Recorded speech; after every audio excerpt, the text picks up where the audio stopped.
Тоҷикистон ба чемпионати Тоҷикистон оид ба футбол миёни бошгоҳҳои Лигаи Олӣ таваҷҷӯҳ дорад. Имрӯз рақобатҳои даври 21-ум расман оғоз мешаванд ва ҳайати эҷодии телевизиони варзиш дар варзишгоҳи бисолагии Истиқлолияти Ҷумҳурии Тоҷикистон ки дар шаҳри Хуҷанд воқеъ гардидааст, гузориши мустақими хешро оғоз мекунад ва мо тасмим гирифтем ки аввалин рақобат ки миёни дастаҳои Хуҷанд ва клуби марказии варзиши артиши шаҳри Душанбе баргузор мешавад, онро ба таври мустақим барои шумо пешкаш намоем. Ёдовар мешавем дӯстони азиз ки меҳмонон дар ин рақобат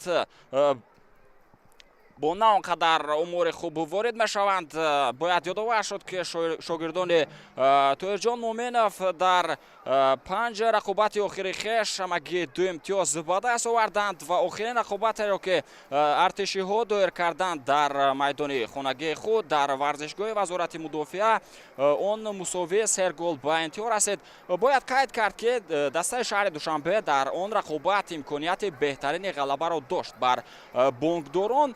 Бо натиҷаи 3-1 то ба анҷоми вақти асосӣ пешсаф буд ва дар вақтҳои илова кардаи довар дастаи Эсқат тавонист 2 маротиба ба задани гол даст ёбад ва ба ин тартиб рақобатро ба фоидаи худ ба анҷом расонад. Дар мавриди дастаи Хуҷанд чиро метавон гуфт? Дастаи шаҳри Хуҷанд нисбат ба рақиби имрӯзаи хеш омори хуб ҳам доранд. Дар 5 рақобати охири хеш 2 ғалаба ва 1 мусовиро ба қайд гирифтанд ва ногуфта намонад ки охирин бозии дастаи Хуҷанд низ мусовӣ ҷамъбаст гардида буд. Бо натиҷаи 2-2 он бозӣ дар сафар доир гардид ва бо ҳамин натиҷа ба анҷом расид. Маврид ба зикр аст ки дар ҳамон рақобат дастаи Хуҷанд бо натиҷаи 0-2 пешсаф ҳам буд, вале дар идомаи рақобат дар нимаи дуюми бозӣ уқобони шаҳри Хуҷанд натавонистанд ки бартари хешро нигоҳ доранд. 2 гол ба дарвозаашон сар доданд ва ба ин тартиб натавонистанд дар он бозӣ соҳиби 3 имтиёз бигарданд. Дастаҳо оҳиста-оҳиста ба майдон ворид мешаванд ва пас аз чанд лаҳза рақобат расман шурӯъ хоҳад гардид.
дӯстони азиз, бояд қайд кард ки ҳам клуби марказии варзиши артиш ва ҳам дастаи Хуҷанд танҳо барои ба даст овардани зинаҳои سیوم و چهارم مبارزه میبرند. الکی دو دور دیگر باقی مانده است و ارتشی ها در جدول مسابقه در زینه سیوم قرار دارند. دسته شهر دوشنبه در 20 رقابت که دایر کرد 9 غلبه 6 مساوی و 5 باخت رو به قید گرفت، ولی نسبت به مهمانان دسته شهر خوجند در 20 رقابت 8 غلبه دارد، 3 مساوی و 9 باخت رو به قید گرفته است. نگفته نماند که خط حمله دسته کلوب مرکزی ورزش ارتش یکی از بهترین خط حمله ها به شمار می رود. ارتشی ها توانستند که 37 دفعه با دروازه حریفان گل زنند که این مقدار گل ها را تا به حال یگانه از دسته های لیگ عالی به قید نگرفتند و دسته استقلال شهر دوشنبه می تواند چنین امور را به قید گیرد، چون که دسته شهر دوشنبه 3 رقابت کمتر نسبت به ارتشی ها برگزار کرده است و دسته استقلال 33 گل در حساب خود دارد.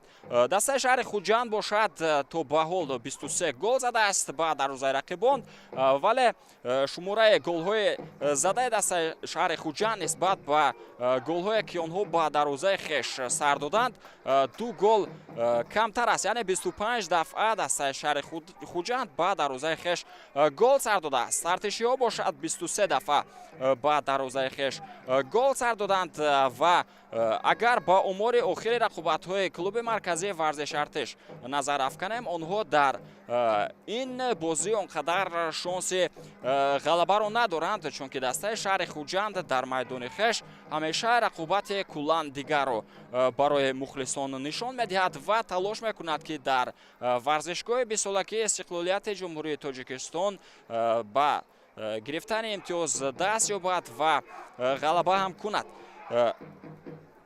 چنانه که در بالا قید کردیم، طاهر مومنов با تازگی با سمت سرمربیگی دسته کلوب مرکزی ورزش ارتش آمد. الکی در این وظیفه یک بازی دایر کرد همراه با شاگردان خود، چگونه که قید کردیم پس از آن که در ورزشگاه وزارت مدافعه نورافکنها و نماله‌های الکترونی نصب گردید، کلوب مرکزی ورزش ارتش اولین رقابت خود را در موسم کنونی در میدان خانگی خویش دایر کرد و چگونه که گفتیم امکانیت بهترین پیروزی داشتند در میدان خود، ولی همون پیشرفت خود را نتوانستند که تا به آخر نگاه بدارند و مغلوب هم گردیدند. دسته خوجند چگونه که قید کردیم در رقابت با مقابل دسته پنشهر یک امتیاز به دست آورد. نگفته نماند که با آمدن متخصص ایرانی با سمت سرمربیگی دسته ناحیه جلال الدین بلخی، این دسته در نیمه دوم موسم بازی خیلی خوب هم نشان داده است و تو به حدی که توان دارد میتواند با مقابل توپ دسته های لیگ عالی بازی خوب و کشاد نشان دهد. صدای اشتک نصرالله کبیرов بلند می شود. دوستان عزیز، رقابت دسته های خوجند و کلوب مرکزی ورزش ارتش در ورزشگاه 20 سالگی استقلالیت جمهوری تاجیکستان که اولین بازی دور 21 لیگ عالی است رسما آغاز گردید و توپ را بازیگران دسته خوجند اداره کرده ایستادند. حالا که ما فرصت داریم، حالا که امکانیت هست، بیاید دوستان عزیز شما رو با هیئت دسته آشنا کنیم و بعدا تماشای بازی رو ادامه میدیم. آغاز میکنیم از هیئت دسته میزبانان. دروازه‌بان آنها رقم 1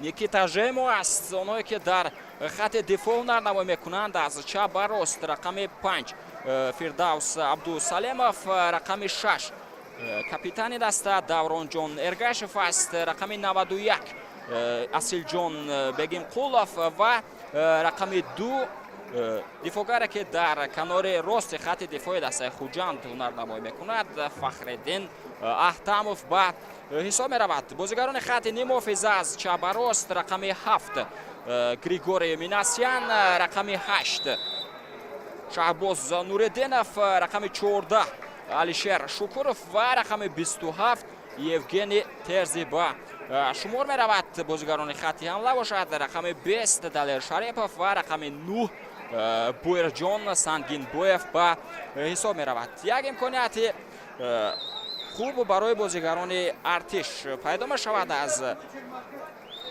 کنار میدان مسافه نه آنقدر دور است و ما در نزد توپ جانیبک شریپov و بازیگر دیگر این تیم وایسیدین سفرف رو میبینیم.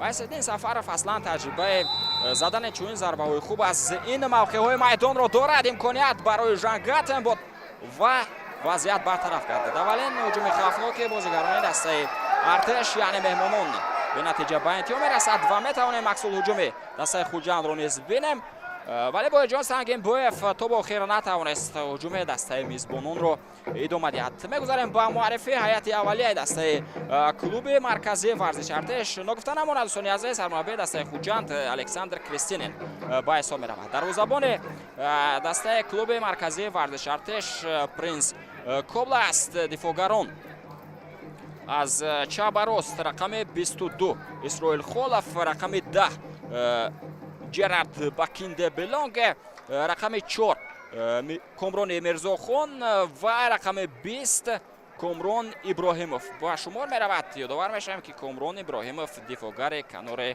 راست دسته ارتش به حساب می رود. بازیگران خط نیم محافظه رقم 7 جونی بیک شریپوف، رقم 3 ژان گاتن، رقم 8 جولیوس کواسی، رقم 21 وایسیدین سفرف با حساب می رود. باز هم قاعده بازی با مقابل بازیگر دسته کلوب مرکزی ورزش ارتش اسرائیل خولف ویران گردید. دوبار کارت زرد هم نشان می دهد.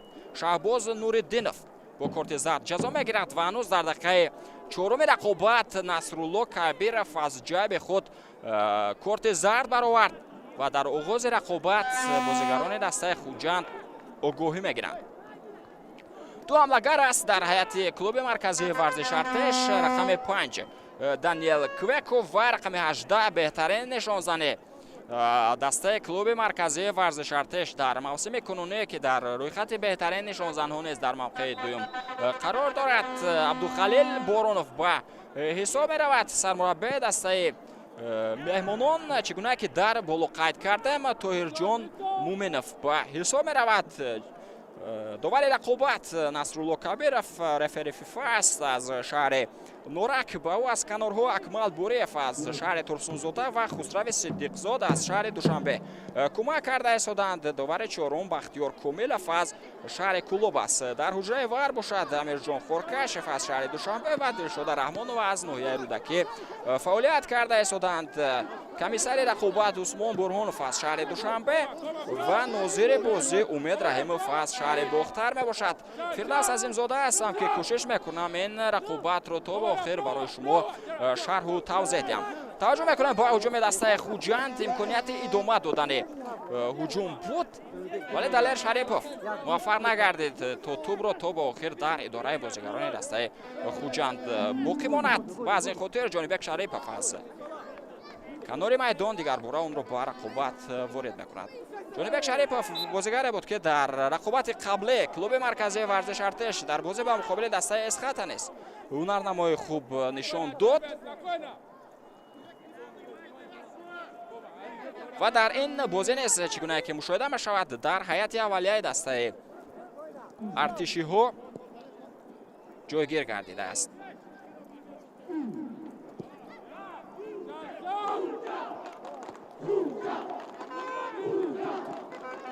بازیگران دسته میزبان توپ را صاحب میشوند. شهباز نوردینوف ارسال با مرکز بود دیگر باره با خط دفاع توپ برگردانیده میشود و این ترتیب مهمانان آن را صاحب هم گردیدند.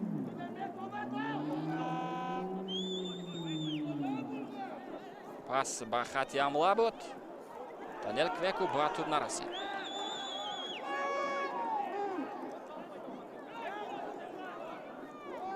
دفاعگر دسته خوجند آسیب میگیرد و طبیب زود با کمک او شتافته ایستاده است تا یاری اولیه طبی با او رسانیده شود.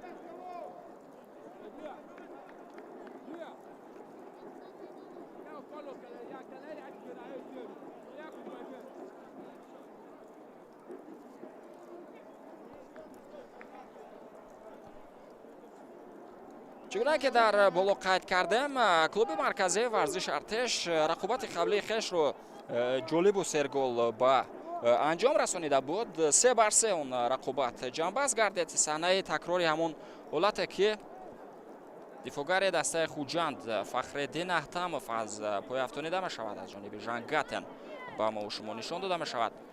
ва дар он бозе мо дар нимаи якум ягон голро мушоҳида накардем, ҳарчанд имкониятҳои хуб доштанд артешиҳо ва махсусан бозигари рақами 5 ин даста Даниэл Квеко дар назди дарвоза фурсати беҳтарини голзанӣ дошт ва тӯбро ҳатто ба дарвозаи холӣ ҳам гӯям агар хато нахоҳад буд ворид карда натавонист. нимаи якум 0-0 ба анҷом расида буд ва мо дар қисми дуюм шоҳиди 6 гол гардидем. нахуст бозигари дастаи Эсхата Диёрбек Шавқиев дар дақиқа 52 ҳисобро боз кард. баъдан Кумрони Мирзохон ҳисобро баробар намуд. инҷо имконият барои бозигарони дастаи артеш пайдо мешавад. Жангатен кӯшишам кард ва ҳолати номбозиам будааст. бозигар рақами 3 дастаи клуби марказии варзиш артеш ҳангоме ки пасро қабул мекард дар офсайд қарор дошт. хуб баъдан Вайседин Сафаров бо истифода аз маҳорати хуби инфиродии худ дар ҳамон дидор тавонист ҳисобро 2-1 кунад. Комрон Иброҳимов ҳисобро 3-1 кард ва дар дақиқаи 3 ва 5 илова кардаи довар бо ворид гардидан ба майдон бозигарони дастаи Эсхата Ҷаҳонгир Акбарзода ва Сардорбек Хурсандов тавонистанд 2 гол ба ҳадаф расонанд ва бозиро аз боғ наҷот диҳанд. Тоҳирҷон Муъминов дар экранҳои мову шумо қарор дорад. мутахассисе ки ба тозагӣ ба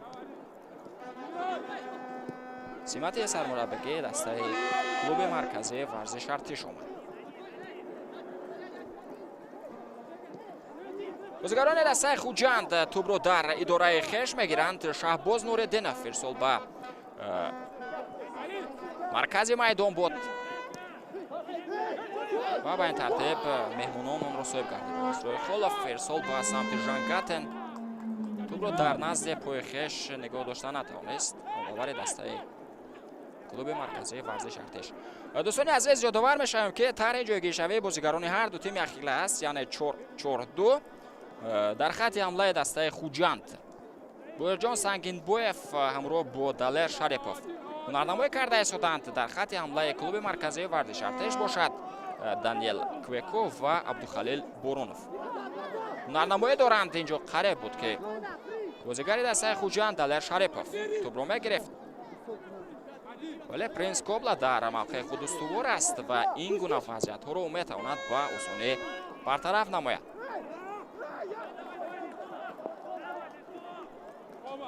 тӯб аз Давронҷон Эргашев аз майдон берун мешавад ба фоидаи клуби марказии варзиш артиш. Даниэл Квеко бубинад ки чӣ гуна тӯбро қабул кард. фурсати идома додани ҳуҷум аст. имконият барои меҳмонон ва ба тӯб Абдухалил Боронов нарасид. Абдухалил Боронов дар рақобати қаблии дастаи клуби марказии варзиш артиш он қадар ҳунарнамоӣ хуб накард, ҳарчанд шонс дошт то дар он бозӣ ба задани гол даст ёбад ва мавқеи худро дар рӯйхати беҳтарин нишонзанҳо беҳтар намояд.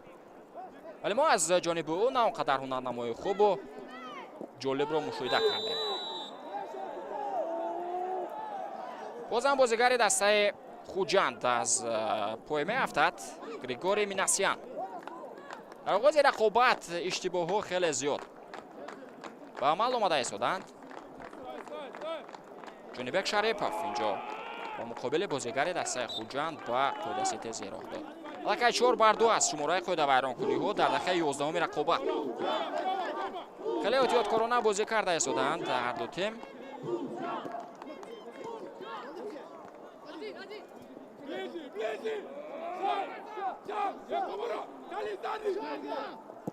Шаҳбоз Нуриддинов ирсоли тавелӣ ӯ ба хатти ҳамла ба мавқее ки дар онҷо Далер Шарипов бояд қарор медошт, вале камтар қафотар буд бозигари дастаи Хуҷанд.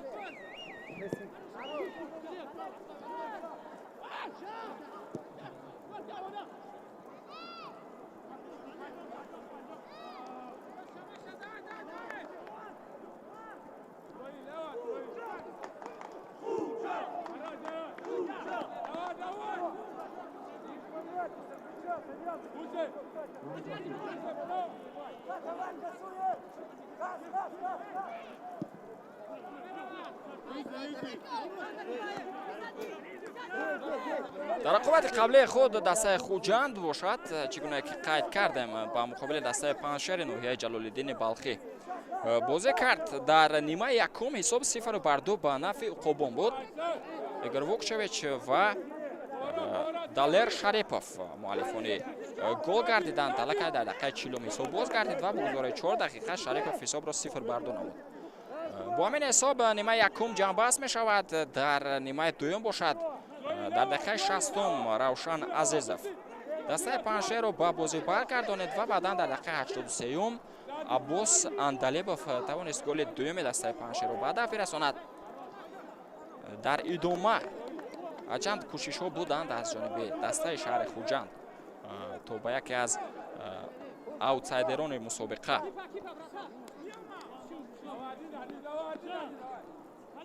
имконият пайдо кунанд ба задани гол даст ёбанд ва бо 3 имтиёз баргарданд, вале муваффақ нагардиданд. Дар идома мо шоҳиди гол нашудем ва рақобат бо натиҷаи 2-2 ба анҷом расид. тӯб аз майдон берун мешавад. Дафт ба фоидаи мизбонон аст. ирсоли хеле баланд ба дохили ҷаримагоҳ. дар рақобати дуюм ба тӯб капитани даста Давронҷон Эргашев расида натавонист. имконияти хуб аст то меҳмонон ба аксолуҷон фирор намоянд, вале мо инро мушоҳида намекунем. фурсат барои бозигарони дастаи Хуҷанд пайдо мешавад. Давронҷон Эргашев тӯбро қабул кард ва қабл аз он чӣ гуное ки мушоҳида мешавад бозигари дастаи клуби марказии варзиш Артеш Ҷерард Бакинде Билонге дар замин хоб аст. санаи такрорро коргардон ба мо шумо нишон медиҳад. бисёри хеле хуб аз самти Даврон Эргашев буд.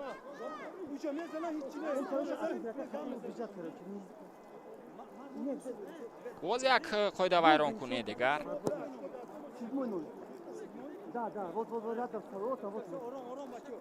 анакнун мо метавонем он саҳнаро ба хубе мушоҳида кунем ки чӣ гуна Ҷерард Бакинде Билонге ба замин афтод ва осеб ҳам гирифт.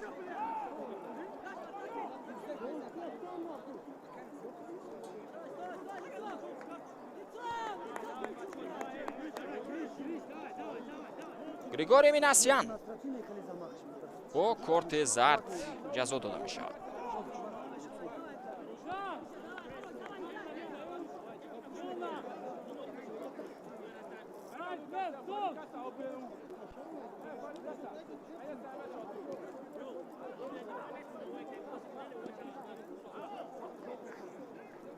қабл аз рақобат ба муқобили дастаи Паншер, дастаи Хуҷанд дар ҳамин варзишгоҳ ба муқобили бошгоҳи ҳосилоти ноҳияи Фархор дидор анҷом дода буд. дар он рақобат мизбонон бо натиҷаи 2-1 тавониста буданд ки ба пирӯзӣ даст ёбанд. ҳар се гол ҳам дар нимаи дуюми рақобат ба ҳадаф расонида шуд. дар дақиқаи 54 ҳисоб боз гардид. муаллифи гол Ҷаҳонгир Эргашев шуд. баъдан бозигарони дастаи ҳосилот тавонистанд ки ба он гол ҷавоб диҳанд. Рудолф Нугомбе ҳисобро баробар кард. дар дақиқаи 86 бошад Евгений Терзи дастаи Хуҷандро ба пеш баровард. натиҷаи 2-1 дастаи Хуҷанд дар ҳамон дидор тавониста буд ки ба пирӯзӣ даст ёбад. ба по мехезад Ҷерард Бакинде Билонге. табибро аз майдон берун мекунад ва пас аз чанд лаҳза метавонад ки рақобатро идома диҳад. тӯб аз назди дарвозаи Принс Кобла ба рақобат ворид карда мешавад.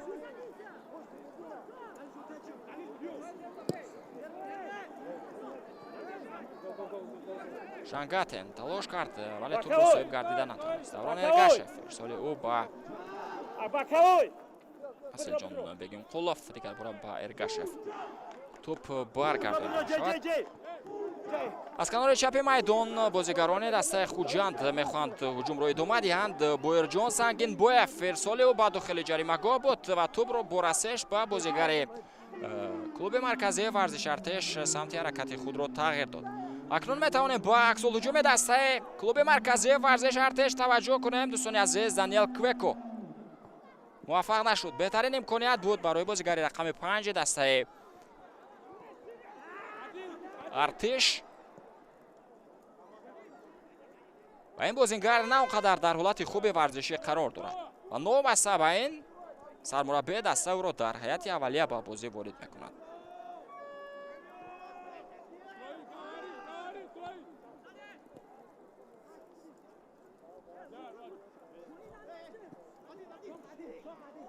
шабоз Нуриддинов метавонад ҳуҷуми дастаи хуҷанд идома диҳад. шабоз Нуриддинов дигар бора тӯбро қабул мекунад. ирсол ба самти Евгений Терзибод. ба ин тартиб дигар бора дар якдигар бозигарони дастаи хуҷанд ҳунарнамоӣ карда истоданд. ирсол ба канори чапи майдон. вале меҳмонон тӯбро соҳиб мешаванд. боз ҳам қоидаи бозӣ вайрон гардид. Абдухалил Боронов инҷо ба қоидаси тезӣ роҳ медиҳад.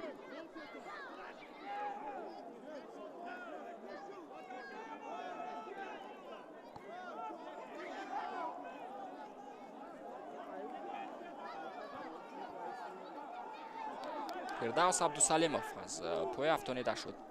имконияти навбатӣ, фурсати хуб аст барои артишиҳо. масофа ҳам он қадар дур нест. ирсоли хубу дақиқ метавонанд ба дохили ҷаримагоҳ анҷом диҳанд. баъд дар қабати дуюм агар хубтар ҳунарнамоӣ кунанд, вазъият барои Никита Жемо хавфноктар мешавад.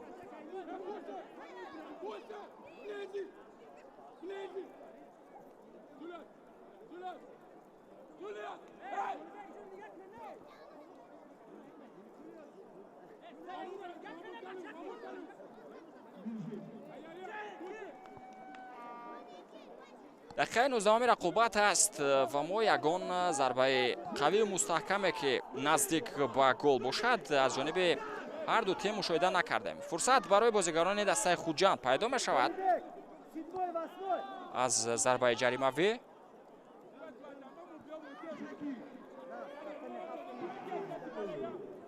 фирдавс Абдусалимов омодагӣ мегирад то ин вазъияти стандартиро иҷро кунад.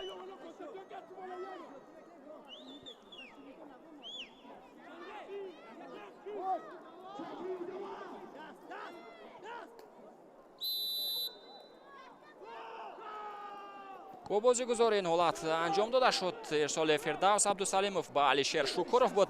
партов ба канори рости майдон. имконият барои Далер Шарипов аст. партов там кард ба дохили ҷаримагоҳ ва ту бо расиш ба бадани ҳамдастааш боз баргашт. акнун ту ба дасти Жан Гатен мерасад. бозам имконият барои мизбонон. мувозинати хешро нигоҳ дошта натавонист бозигари рақами 3 клуби марказии варзиши артеш.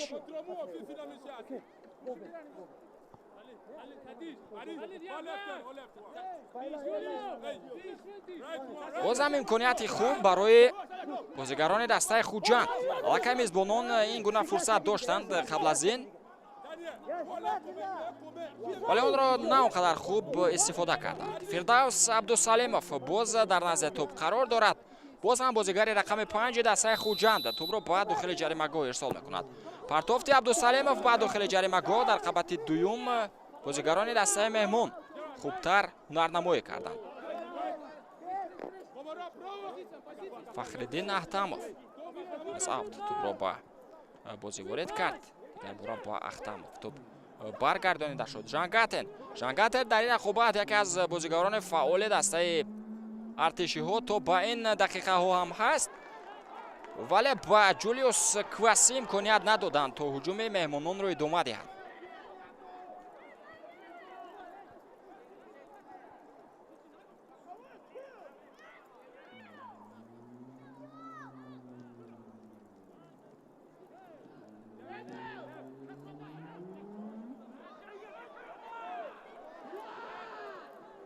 тӯбрабои бозигарони дастаи хуҷанд.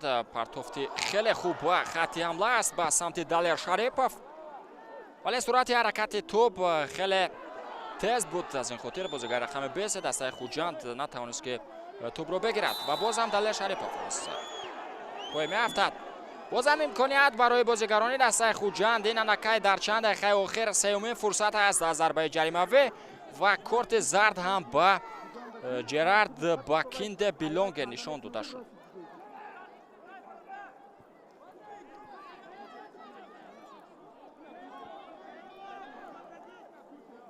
агар ҳуҷум идома меёфт, вазъият барои меҳмонон боз ҳам хавфноктар мешуд. 1-2 шумораи кортҳои зард мешавад. аз ҳайати дастаи клуби марказии варзиши артиш низ 1 нафар акнун бо корти зард ҷазо гирифт. ин маротиб аз ин вазъияти стандартӣ кӣ истифода хоҳад кард? аллакай 2 дафъа Фирдаус Абдусалимов ба дохили ҷаримагоҳ партофт анҷом дод.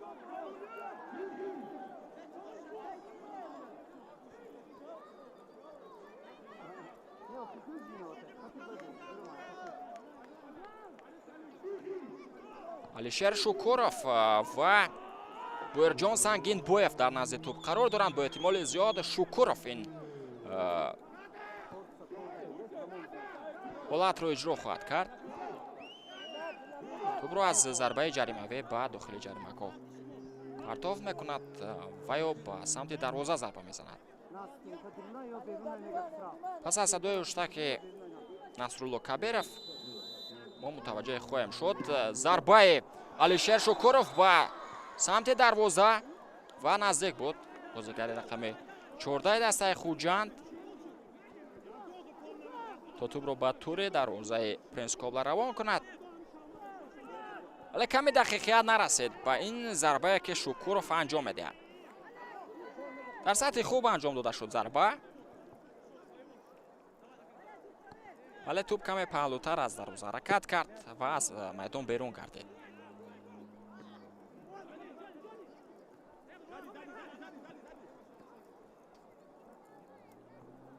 чӣ гуна бо усули хуб Даниэл Квеку тӯбро гузаронид, вале ягоне аз ҳамдастҳои ӯ дар мавқеи хуби қабули пас қарор надошт.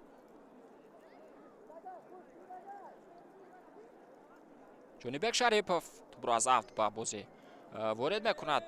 мубориза бурд ва аз пой ҳам афтид.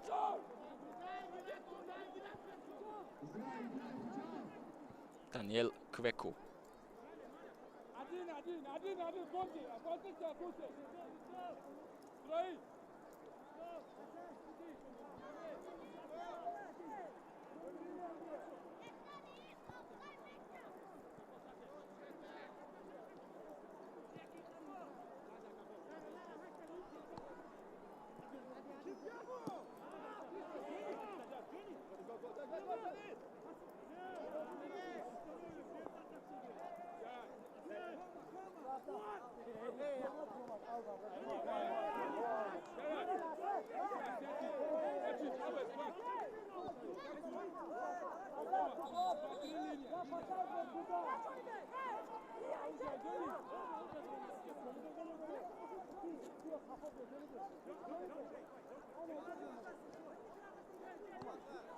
бозам Ҷонибек Шарипов аз аут тӯбро ба бозӣ ворид мекунад.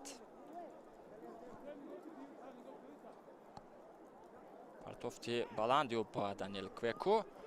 мизбонон тӯбро соҳиб шуданд. имконияти идома додани яксол ҳуҷум ҳаст, вале мо паси на он қадар хубро аз ҷониби Григорий Минасян дидем. аут ба нафъи мизбонон аст.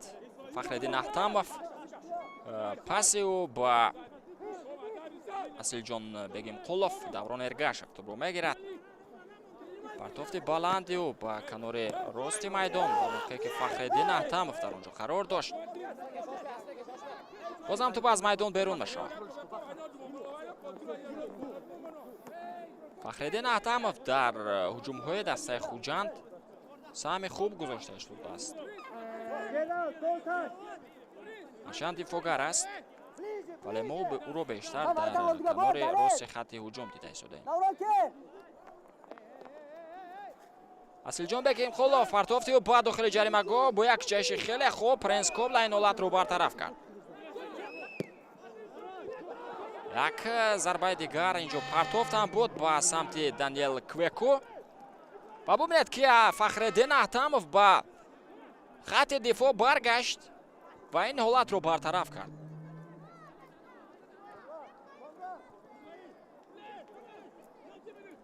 акнун аз нимаи майдони худ бозигарони клуби марказии варзиши артеш метавонанд ҳуҷумро оғоз намоянд. Комрони Мирзохон ирсол ба канори дигари майдон ба мавқеъе ки Ҷулиус Санани қарор дошт, тӯбро равон кард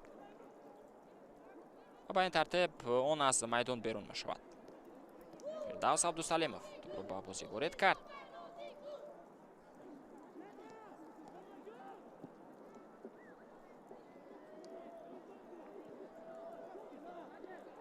бозам ирсоли ноаниқ, бозам қоида вайронкунӣ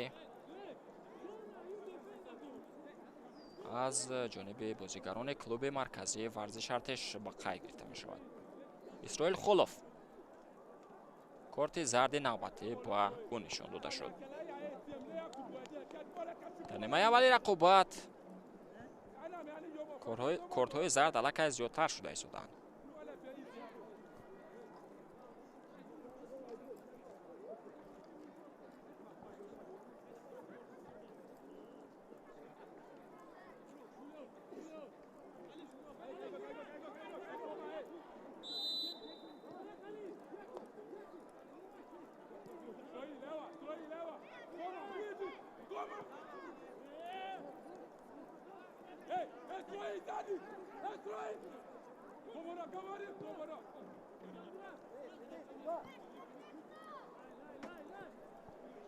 یادآور میشم که هر دو تیم هم در موسم امسال در جام تاجیکستان در دور 1/8 فینال نمایی کردند و در همان دور مسابقه را جمع‌بندی هم کردند. کلوب مرکزی ورزش ارتش از دسته اسقاط با نتیجه ملی 1-0 مغلوب گردید. یا توجه کنید با هجوم دسته خوجان امکانیت برای میزبانان پیدا می شود و ما ضربه خوب را از جانب دلیر شریپوف ندیدیم. می توانند میزبانان هجوم را ادامه دهند از کنار راست میدان. دو تن از بازیگران دسته خوجان در داخل جریمه‌گاه در حالت خوب ضربه زنی بودند. در قبط دوم دلیر شریپوف موفق نگردید که ضربه خوبتر انجام بدهد و بویرجان سنگین بویف باشد. نتوانست که موقعیت خوب برای خود مهیا کند تا ضربه خوب با سرعت به سمت دروازه پرنس کابل روان نماید. دسته خوجان باشد در دور 1/8 فینال جام تاجیکستان با مقابل دسته استقلال شهر دوشنبه بازی کرد.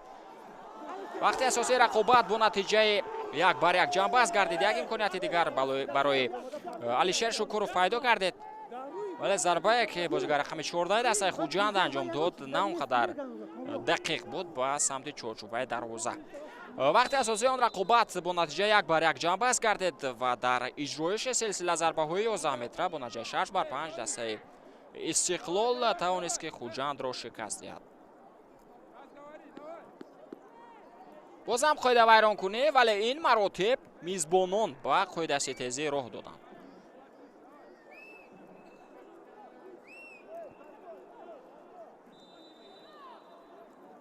Майсидин Сафаров партофти ӯ ба хати ҳамла. Даврон Эргашев дар мавқеи худ устувор аст ва ҳамчун сутун дифоъ карда истодааст.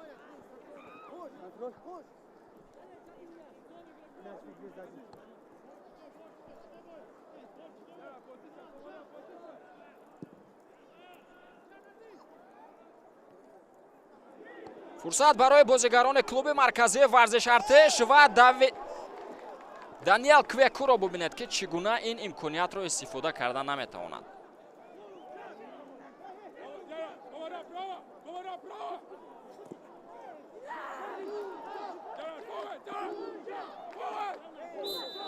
бо даст бозӣ кард бозигари дастаи хуҷанд Алишер Шукуров.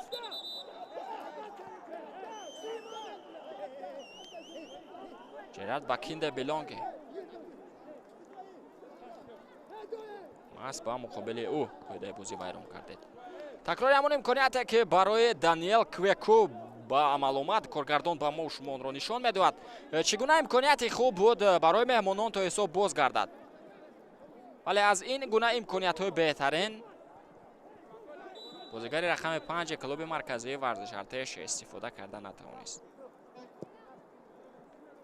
6-7 می شود شماره پایده ویرانکنی ها. ژان گاتن گزارش خیلی خوب کرد ولی او را از پای افتانیدند. بازم ضربه جریمه‌ای است.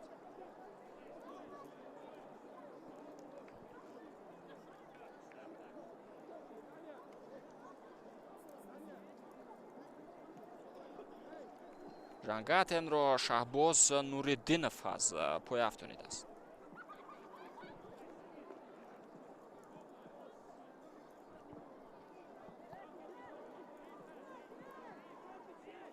وایسیدین سفارов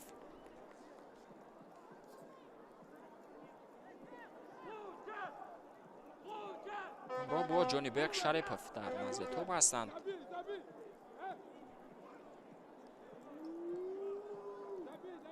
وایسیدین سفارов با احتمال زیاد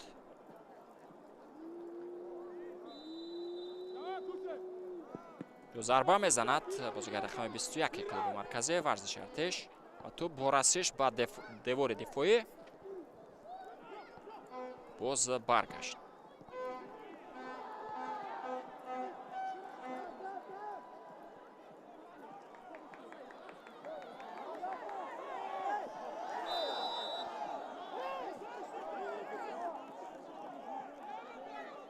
باز هم قاعده ویران کنیم.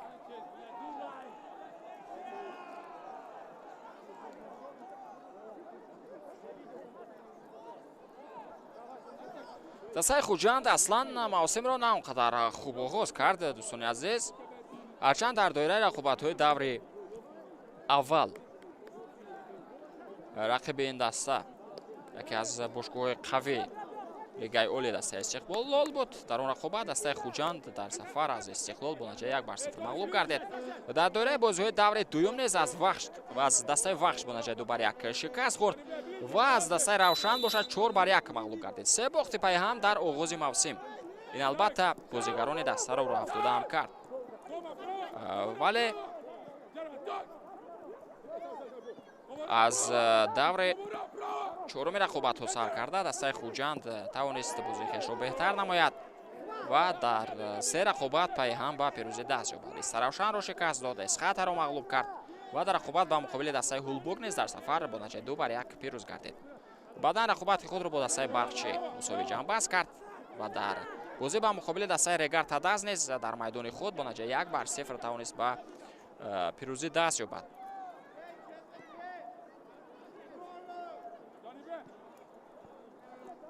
یادآور میشویم که در نیمه دوم موسم الکساندر کرستینین با سمت سرمربیگری دسته خوجند آمد پس از تنفس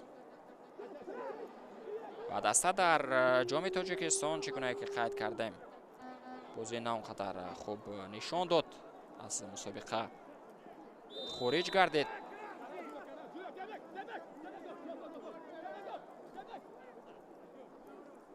و یک باره در رقابت‌های اخیره که برگزار کرد در بازی به مقابل دسته وخش روشن و اسخط با ناکامی گرفتار گردید. البته قبل از بازی به مقابل دسته اسخط به مقابل دسته استراوشن بازی کرد و اون بازی با نتیجه 1-1 جنببست گردید. بعد از باخت در دربی شهر خوجند از دسته اسخط این گونه خبرها نیز در شبکه‌های اجتماعی پیدا گردید که الکساندر کرستینین از وظیفه خود استعفا داده است، ولی بعداً دیگر باره این متخصص وظیفه سرمربیگری دسته خوجند را به عهده خویش گرفت. توجه میکنیم با ادامه هجوم دسته خوجند از کنار چپ میدان امکانیت ادامه دادن هجوم نبود و از این خاطر توپ دیگر باره به دوران ارگاشف بازیگری که در خط دفاع دسته خوجند هنرنمایی میکند برگردانیده شد. اسیلجان بگیم قلوف پرتافتی او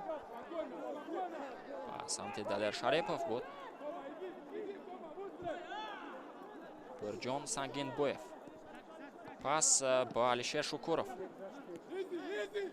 و در رقابت دوم خیلی خوب هنرنمایی کردند بازیکنان دسته کلوب مرکزی ورزش ارتش و از نزدیک جریمه‌گاه خویش توپ را دور کردند. دوران ارگاشف توفتی او با سمت فخرالدین احتموف پس خیلی بلند انجام داده شد و از این خاطر بازیگر رقم 2 دسته خوجند نتوانست که آن را در میدان نگاه دارد.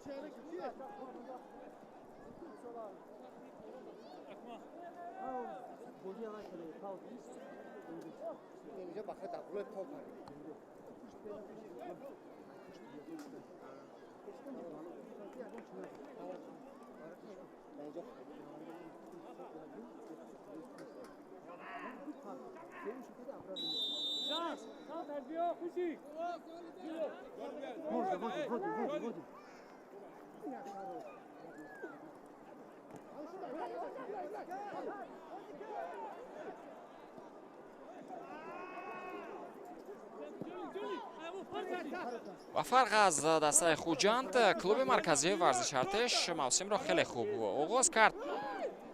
در اولین رقابت توانست حاصلات را مغلوب کند، بعداً پنجشیر را شکست داد و پس از آن دوره نه اونقدر خوب کلوب مرکزی ورزش ارتش آغاز گردید. در دو رقابت مساوی کرد و در دو بازی دیگر باخت را به خیر گرفت. و مقابل هولبوک و برقچی بازی را مساوی جنبست کرد و از دسته های استقلال و وحش مغلوب گردید. خب دیگر باره دسته توانست با بازی خود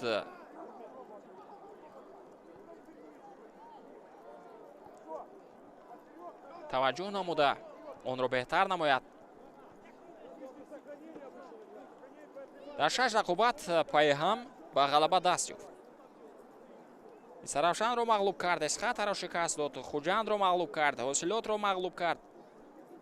چون در دو رقابت دیگر با مقابل دسته پنجشیر و هولبوک نیز با پیروزی دست یافت.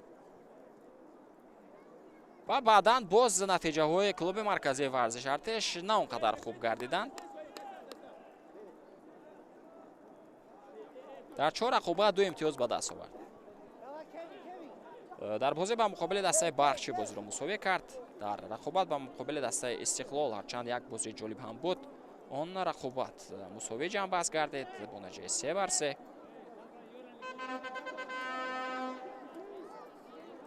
و از دسته های وحش و روشن شکست خورد. بعدا از دسته سرافشان نیز مغلوب گردید و ما از همین مغلوب گردیدن از دسته سرافشان باعث بران شد که شمس‌الدین قاسمov از وظیفه خویش استعفا دهد، چون که در 5 رقابت دسته همگی 2 امتیاز به دست آورد. و این البته برای کلوب مرکزی ورزش ارتش، برای دسته که برای پایگاه قهرمانی تلاش میکرد، نتیجه آنقدر خوب نبود و این را رهبریت باشگاه همچون نتیجه غیر قناعت بخش بهاگذاری کردند.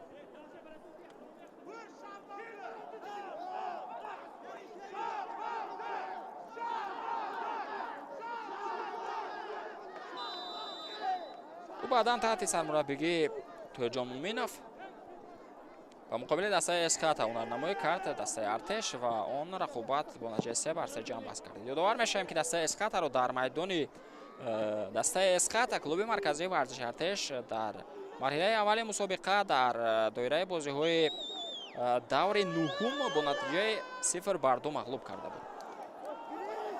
فرصت برای دسته خوجند پیدا می‌شود. پرتافت خیلی خوب با سمت دالر شریفов، ضربه با سمت دروازه و پرنس کوبلا در موقع خود استوار است و یک سیو خوب هم وقت میگیرد. اولین مراتبه است که فشار خیلی خوب میکنند بازیگران دسته خوجند و نزدیک میشوند تا با زدن گل دست یابند و چگونه مهارت خوب انفرادی خود را اینجا پرنس کوبلا نشان داد.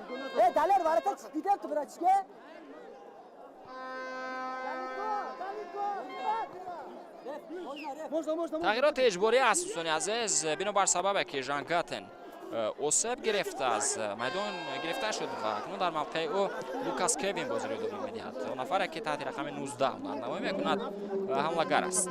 Довар мешавем ки Ҷангатен ҳамчун ним муҳофизатгар намоӣ карда истода буд ва дар мавқеи ним муҳофизаткар ҳамон намоӣ мекунад. яъне ним муҳофизатгар аз майдон гирифт Тоҳир Муъминов ва дар мавқеи ӯ ҳамлагарро ба бозӣ ворид кард.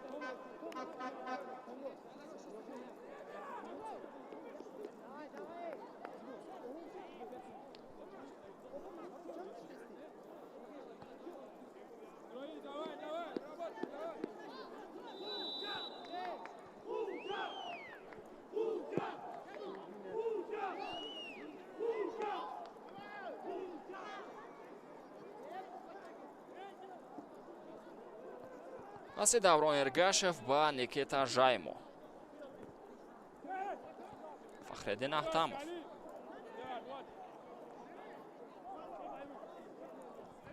Тӯб расид, онро бо ҳамдастааш равон кард. Тӯб аз майдон берун мешавад. Албатта аз бозигари дастаи клуби марказии варзиши Артиш. бозам Никита Жаймо аз назди дарвозаи хеш дигар бора ба Эргашев тӯбро равон кард. Асилҷон Бегимқулов тӯб ҳаракат карда истодааст. пасиу ба марказ тӯб ба Алишер Шукуров равон мегардад. имконият барои дастаи Хуҷанд пайдо мешавад. Далер Шарипов зарба зад, вале бо садгузорӣ Комрон Иброҳимов ин ҳолатро бартараф кард. ҳарду бозигар ҳам осеб мегиранд ва довар ба кунҷи майдон ишора мекунад. мехост зарба бизанад бозигари рақами 20 дастаи Хуҷанд Далер Шарипов, вале ба пои Комрон Иброҳимов зарба зад. санаи такрорро метавонем мутаваҷҷеҳ бишавем дӯстони азиз. инҷо Ҷерард Бакиндебилонге низ кӯшиш кард то садди роҳи зарбаи Далер Шарипов шавад ва маҳз ҳамин ду бозингар Ҷерард Бакиндебилонге ва Комрон Иброҳимов нагузоштанд ки Далер Шарипов зарбаи хубтар ба самти дарвозаи Принс Кобла равон кунад. дар дақиқаи охири нима якум як имконияти дигар, як зарбаи кунҷӣ ба фоидаи бозигарони дастаи Хуҷанд аст. онҳо фурсат доранд то нимаи аввалро бо бартарии хеш ҷамъбаст кунанд. бо бозигузори ин ҳолат анҷом дода мешавад. таваҷҷӯҳ мекунем ба идомаи ҳуҷуми дастаи Хуҷанд. намои хуб нишон дод Евгений Терзи. пасиу ба дохили ҷаримагоҳ ва хеле хашмгин ҳам мешавад ки партофте ки ӯ анҷом дод аз майдон берун шуд.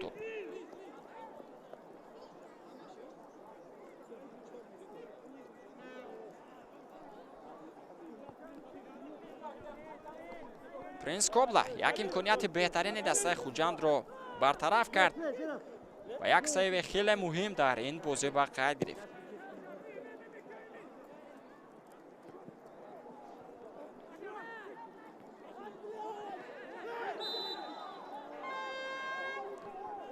бале, тӯб ба дасти Комрон Иброҳимов мерасад. Насрулло Кабиров ба вақти асосии нимаи якум 4 дақиқа илова мекунад.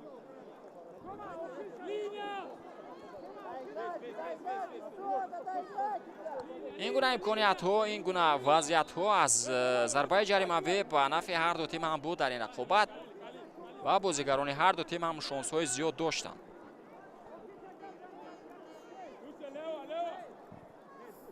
Фирдавс Абдусалемов ҳамроҳ бо Фахреддин Аҳтамов дар назди тӯб қарор доранд ва бозигарони дигари дастаи Хуҷанд аллакай кӯшиш мекунанд то дар дохили ҷаримагоҳ тӯбро соҳиб шаванд. зарбаи Алишер Шукуров ба самти дарвоза. зарбаи хеле қавӣ зад бозигари рақами 14 дастаи Хуҷанд, вале тӯб ҳам аз паҳлӯи дарвоза аз майдон берун мешавад. як имконияти дигар низ дошт Алишер Шукуров ва дар он фурсат низ мо зарбаи рости ӯро ба самти дарвоза надидем.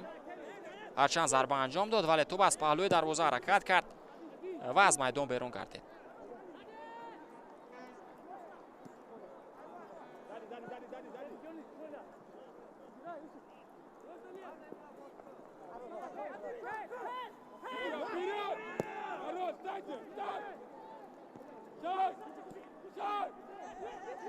абдухалил боронов билохира мо тӯбро дар назди пояҳои ӯ дидем.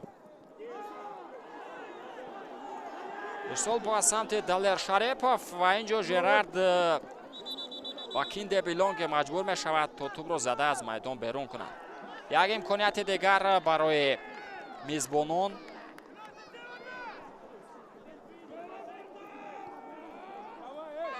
чанде пеш тар аз чанд дақиқа пеш ин гуна фурсат доштанд бозигарони дастаи Хуҷанд ки бо бозигузори онҳо анҷом дода шуд.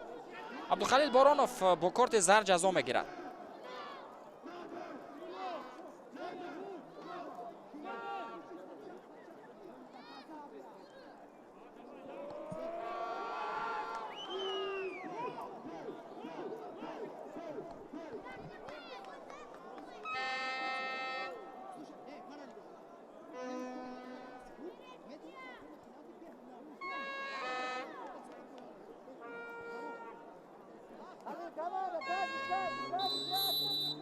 коирҷон Сангинбоев ва Алишер Шукуров дар назди тӯб ҳастанд.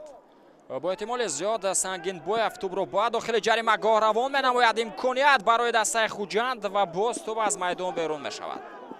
боз ҳам зарбаи кунҷӣ.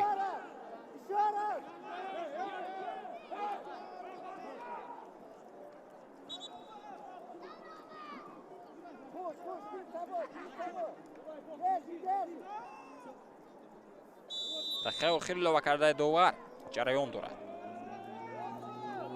партофи навбатаи Сангинбоев ба дохили ҷаримагоҳ зарба ба самти дарвоза Принс Кобла. ин маротиба ҳам дар мавқеи худ устувор аст ва ин гуна зарбаҳо ба ӯ ягон хавфу хатар эҷод намекунанд, чунки зарба на он қадар қавию хуб ба самти дарвоза анҷом дода шуд. боз ҳам зарбаи ҷаримавӣ. маротиб Даниэл Квеку ба қоидаси тезӣ роҳ дод.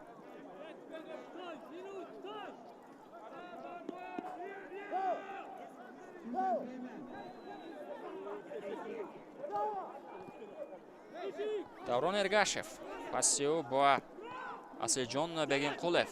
партоф ба дохили ҷаримагоҳ. ин маротиб нез ин ҳолатро бартараф карданд.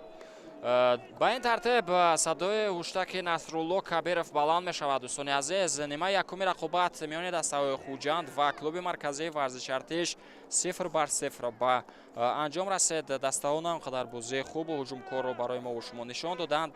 аллакай ба танаффус мераванд ва пас аз 15 дақиқа боз ба варзишгоҳи бисолагии истиқлолияти ҷумҳурии Тоҷикистон бармегардем. дӯстони азиз, то қисми дуюми рақобати дастаҳои Хуҷанд ва клуби марказии варзиши Артишро тамошо кунем. эҳтиминон дорем ки нимаи дуюм бозӣ ҷолибтар хоҳад шуд ва пайгири мо бошед.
دوستان عزیز، با ورزشگاه 20 سالگی استقلالیت جمهوری تاجیکستان که در شهر خوجند واقع گردیده است برمیگردیم تا نیمه دوم رقابت میان دسته‌های خوجند و کلوب مرکزی ورزش ارتش رو تماشا کنیم. یادآور میشیم که بازی دسته‌ها در دایره رقابت‌های دور 21 لیگ عالی جریان دارد و اولین بازی هم هست که آغاز کننده دور 21 لیگ عالی می باشد. نصرالله کبیرов داور اساسی این رقابت است. صدای هشتکی خویش را بلند کرد و بازی رسما نیمه دوم آن با آغاز گردید. یادآور میشم که در نیمه اول رقابت ما شاهد گل نشدیم. چند امکانیت ها بودند ولی خیلی کم. یک فرصت بهترین گل زدن برای بازیگران دسته کلوب مرکزی ورزش ارتش بود ولی آنها نتوانستند که از این امکانیت به عمل آمده استفاده کنند. محض دانیل کویک بود که فرصت پیدا کرد ولی نتوانست از آن خوب و با ثمر استفاده کند. در نیمه اول رقابت این گونه اشتباه ها، این گونه قاعده ویرانکنی ها خیلی زیاد بود در قسم اول و در نیمه دوم نیز چگونه که مشاهده میکنیم اولین شده بازیگران کلوب مرکزی ورزش ارتش با خطا راه میدهند.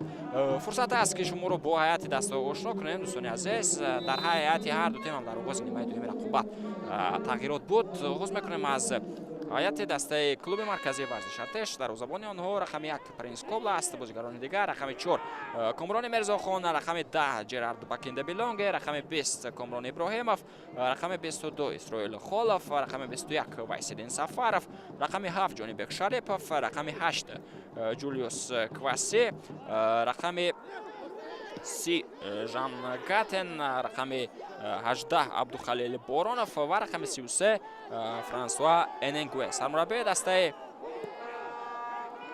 کلوب مرکزی ورزش ارتش طاهرجان مومنов و شمار می رود. بگذاریم با هیئت دسته خوجند. دروازه‌بان آن رقم 1 نیکیتا ژیمو است، بازیگران دیگر رقم 2 فخرالدین احتمov، رقم 5 اینجا باز یک اشتباه دیگر، باز یک قاعده ویرانکنی دیگر و این مراتب بازیگران دسته خوجند با خود استراحت میدهند.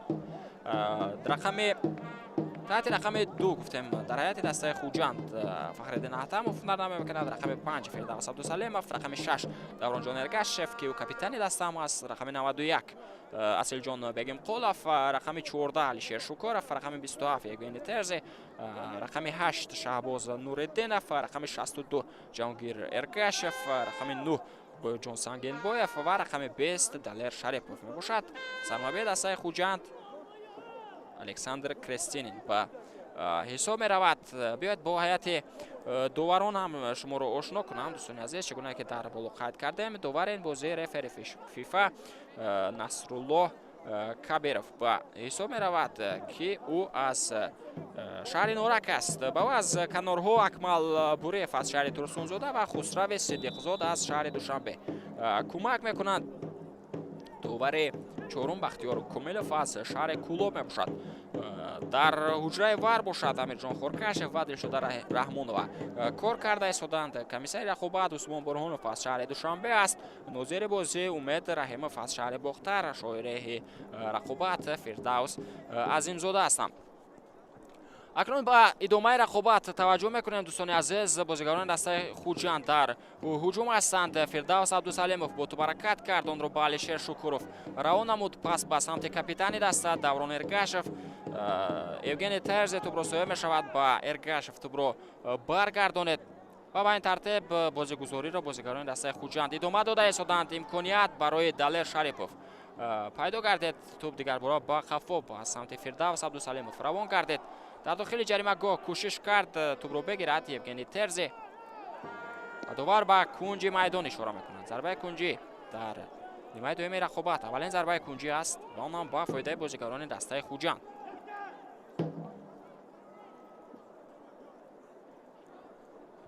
ин гуна имкониятҳо, ин гуна фурсатҳо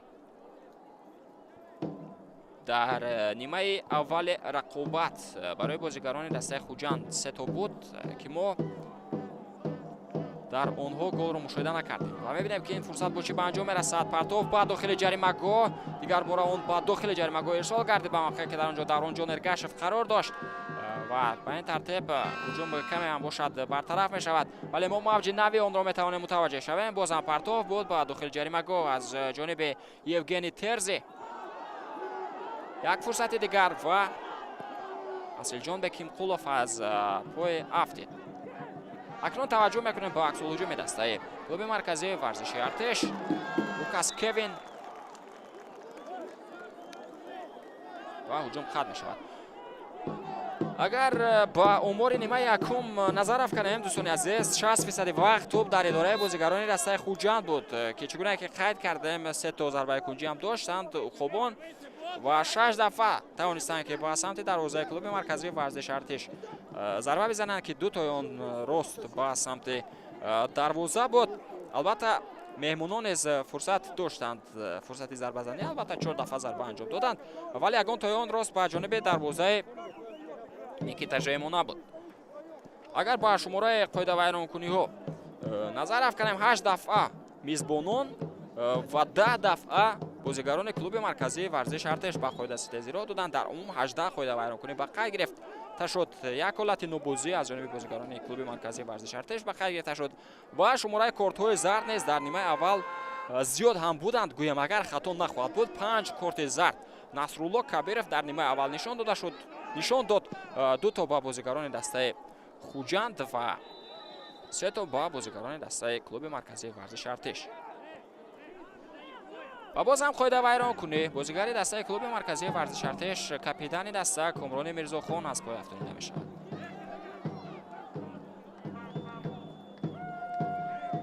дӯстони азиз, бояд ёдовар шуд ки дастаи Хуҷанд дар мавсими кунунӣ ҳамагӣ дар 3 рақобат натавонист ки ба задани гол даст ёбад. дар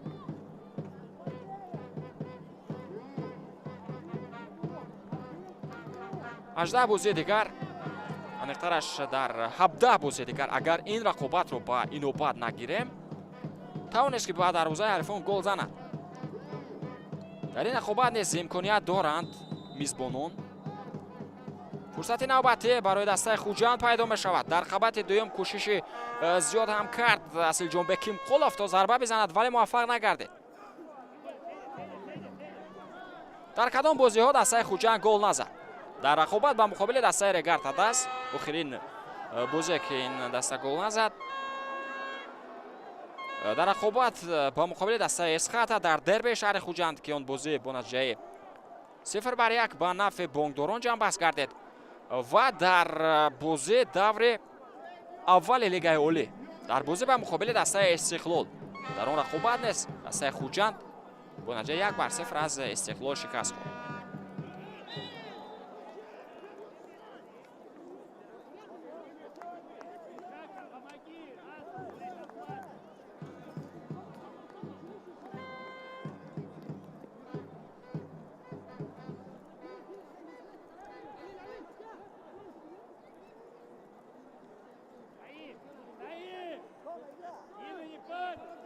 зарбаи ҷаримавӣ ба фоидаи дастаи клуби марказии варзиши Артеш.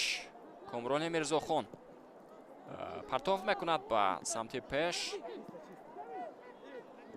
Лукас Кевин пас ба дохили ҷаримагоҳ, вале на он қадар паси хуб анҷом дода шуд.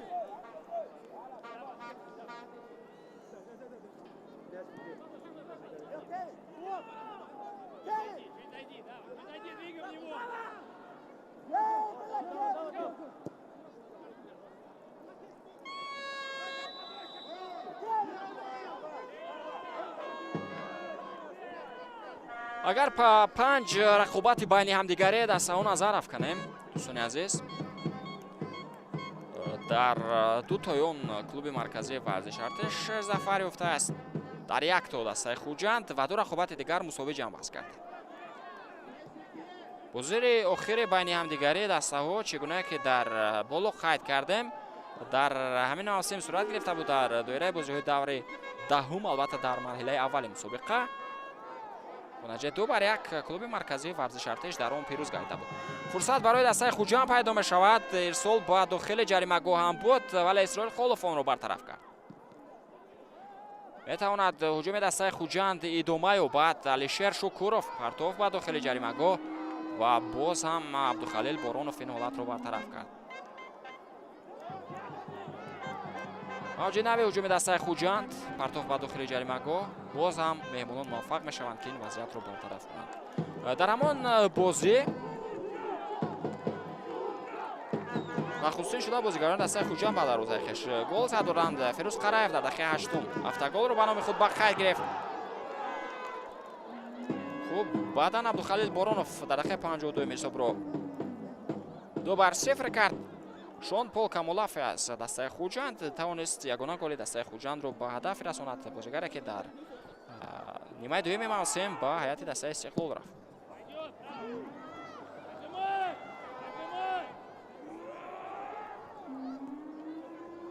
кӯшиши зиёд карда истоданд дар хатти ҳамла соҳиби тӯб шаванд бозигарони дастаи Хуҷанд, вале муваффақ нагардиданд. Лукас Кевин ирсоли ӯ ба самти чапи майдон ба Франсуа Эненгуе буд. Вайсидин Сафаров аз автобро ба бозӣ ворид мекунад. дигар бора Вайсидин Сафаров бо тӯб ва тӯбро расаеш ба Асилҷон Бекимқулов аз майдон берун мешавад. боз ҳам Вайсидин Сафаров аз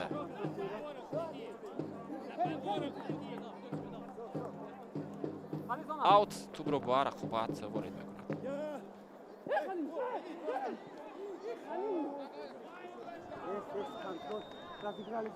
аз 5 бозии охир дар дутоён мо шоҳиди гол нагардидем. албатта бозии байни ҳамдигари ин ду тимро ман дар назар дорам.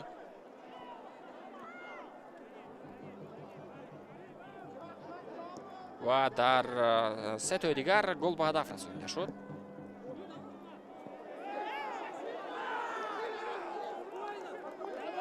дар мавсими қаблӣ низ дар доираи рақобатҳои даври 18 лигаи олӣ дастаҳо бо ҳам рақобат карданд. бозӣ дар ҳамин варзишгоҳ сурат гирифт ва бо ҳисоби калони 5-1 ба нафъи дастаи Хуҷанд ҷамъбаст шуд. ягона ғалабае ки дар 5 бозии охир дастаи Хуҷанд бар клуби марказии варзиши артиш дорад, маҳз ҳамон бозӣ аст. бо натиҷаи 5-1 дастаи шаҳри Хуҷанд ба пирӯзӣ даст ёфтанд. Абдухалил Боронов партофти ба дохили ҷаримагоҳ ва бозигарони дастаи Хуҷанд ин вазъиятро бартараф ҳам карданд. акнун Далер Шарипов имконият пайдо мекунад. идомаи ҳуҷуми дастаи Хуҷандро мутаваҷҷеҳ мешавем, вале ба ӯ имконияти зарбазанӣ дода нашуд. ин гуна фурсат дар нимаи аввал бозигари клуби марказии варзиши артиш Даниэл Квеку низ дошт ва ӯ низ ба ҳамин тартиб натавонист аз он имконият истифода барад. коргардон саҳнаи такрорро ба мо шумо нишон медиҳад. тӯбро хеле хуб қабул ҳам кард Далер Шарипов, вале дар дохили ҷаримагоҳ мо аз ҷониби ӯ коркарди хуби тӯбро надидем.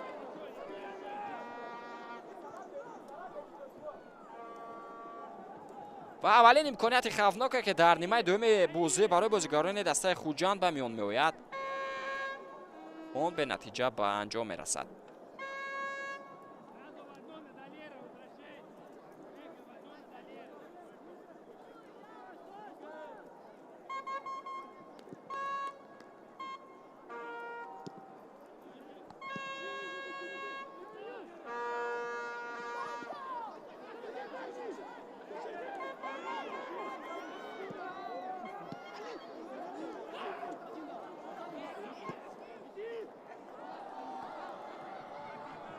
дастаи клуби марказии варзиш артеш бошад. Дӯстони азиз, дар 4 бозӣ дар ин мавсим натавонист ки ба задани гол даст ёбад.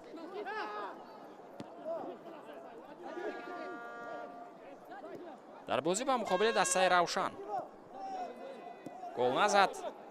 он бозӣ бо натиҷаи 0-1 ба фоидаи дастаи шаҳри Кулоб ҷанбаст гардид. инҷо имконият барои меҳмонон пайдо мешавад. зарба ба самти дарвоза.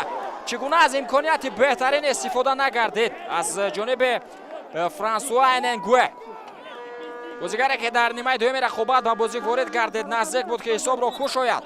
аз назди ду дифоъгар тӯбро бо сар гирифт, ба самти дарвоза зарба зад ва он бо расиш ба сутуни дарвоза. ба бахти Никита Жемо ба тури дарвозаи ӯ ворид нашуд. об инчунин дар рақобат ба муқобили дастаи Барқчӣ нест. клуби марказии варзиш артеш гол назад. он бозӣ бо натиҷаи 0-0 ҷанбаст гардид. дар рақобат ба муқобили дастаи Равшан дар бозии марҳилаи аввали мусобиқа гол назад. он бозӣ 0-0 ба анҷом расид. инчунин дар бозӣ ба муқобили дастаи Ҳулбук клуби марказии варзиш артеш дар доираи бозиҳои даври сеюми лигаи олӣ натавонист ки ба задани гол даст ёбад ва он бозӣ бо ҳисоби 0-0 ба анҷом расида буд. Фирдавс Абдусалимов аз автобро ба бозӣ ворид мекунад. дигар бора ба бозигаи рақами 5 дастаи Хуҷанд тӯб баргардонида шуд ва ба ин тартиб Никита Жемо метавонад аз нав ҳуҷуми дастаи Хуҷандро оғоз намояд. Асилҷон Бекимқулов партофти ӯ ба дохили ҷаримагоҳ. тӯбро Буйрҷон Сангинбоев соҳиб мешавад. дар мавқеъҳои худ хуб ҳунарнамоӣ карда истоданд бозигарони клуби марказии варзиши артеш ва маҳз ҳамин чиз боис бар он шудааст ки бозигарони дастаи Хуҷанд камтар ба ҳуҷуми хавфнок бираванд. фурсат барои меҳмонон пайдо мешавад. партофт ба дохили ҷаримагоҳ дар қабати дуюм кӯшиш кард, вале Лукас Кевин ба тӯб нарасид. Лукас Кевин аз дӯстони азиз ба бозӣ ворид гардидааст. ӯ Жан Гатенро иваз кард.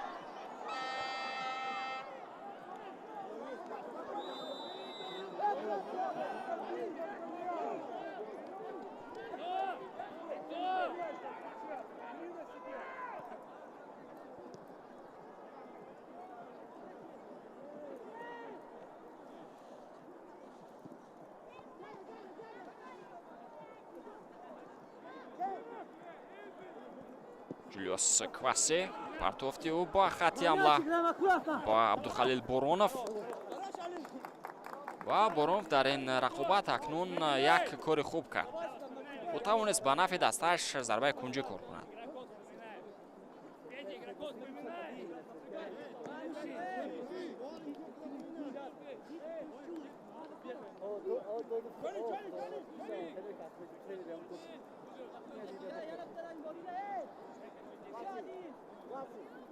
аввалин зарбаи кунҷӣ аст ба фоидаи бозигарони клуби марказии варзиши артеш.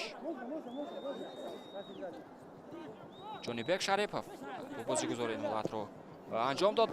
партофти Ҷонибек Шарипов ба дохили ҷаримагоҳ буд, вале мизбонон инро бартараф ҳам карданд. метавонист як аксулҳуҷуми хеле хуб ба фоидаи кабудпӯшҳо созмон дода шавад, вале мо онро надидем. Вайсиддин Сафаров партофти ӯ ба дохили ҷаримагоҳ. Лукас Кевин ба тӯб нарасид.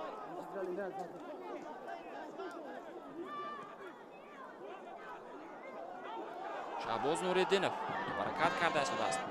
партофти ӯ ба самти Алишер Шукуров тавонист бо як усули хеле хуб тӯбро ба идораи худ нигоҳ дорад, вале паси хуб анҷом дода натавонист. Абдухалил Боронов пас ба Қафо.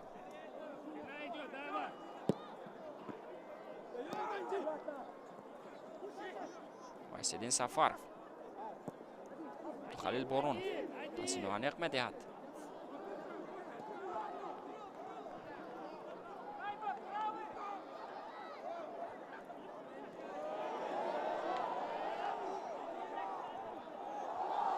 чӣ гуна тӯбра бои хуб дар иҷрои бозигарони дастаи Хуҷанд. чӣ гуна бо як усули зебо Ҷаҳонгир Эргашев тӯбро мегирад, вале Далер Шарипов ҳуҷумро идома дода натавонист.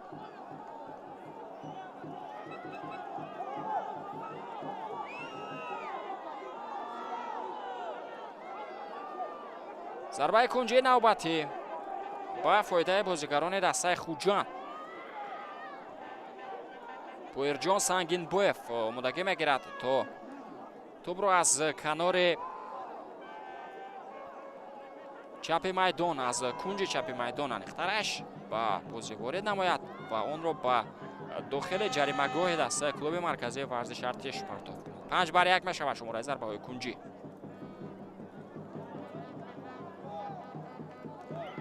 партов ба дохили ҷаримагоҳ ва бозигарони дастаи Артиш тӯбро соҳиб гардиданд.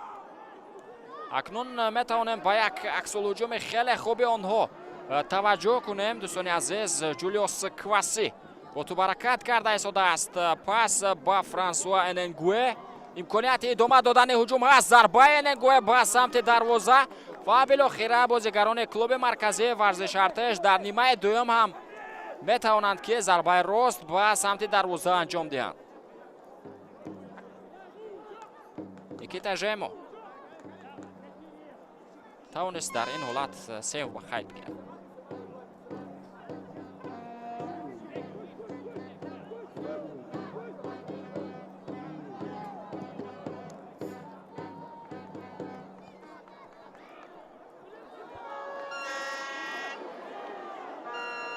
қариб буд ки ба иштибоҳ роҳ медод Комрон Иброҳимов.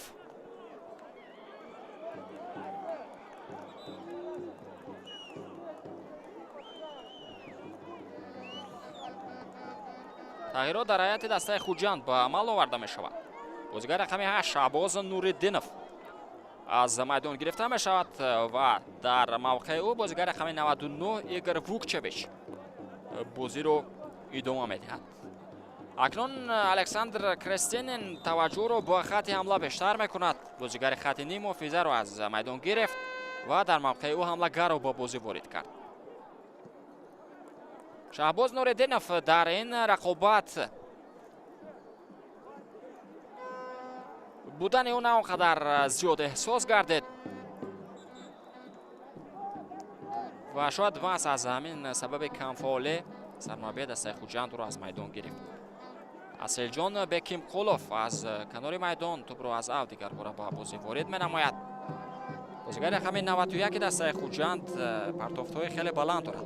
як партофти дигар ба дохили ҷаримагоҳ. капитани дастаи Хуҷанд ҳарчанд дар дохили ҷаримагоҳ буд, вале ба тӯб нарасид. Ҷулиус Кваси тӯб ҳаракат карда истодааст. Ҷаҳонгир Эргашев кӯшиш кард, вале аз Кваси тӯбро гирифта натавонист. Комрон Иброҳимов пас ба Ҷерард Бакинде Белонге.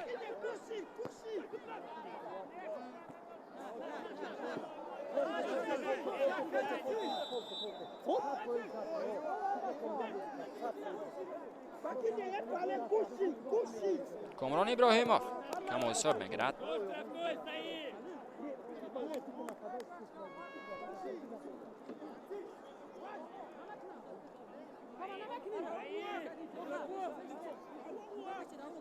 дар ин рақобат ба ҷои вазъиятҳои хавфнок, имкониятҳои голзанӣ мо бештар қоидаситезиҳоро дидем.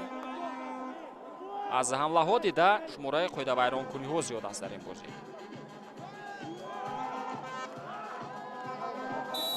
Комрон Иброҳимов тасмим мегирад ки худаш ин вазъияти стандартиро иҷро кунад. партофти ӯ ба дохили ҷаримагоҳ ба мавқее ки дар он ҷо Франсуа Эненгуэ қарор дошт. ҳуҷуми дастаи клуби марказии варзиши Артиш метавонад идома ёбад. партофти навбатӣ ба дохили ҷаримагоҳ ва чӣ гуна хавфнок ҳам буд барои Никита Жемо.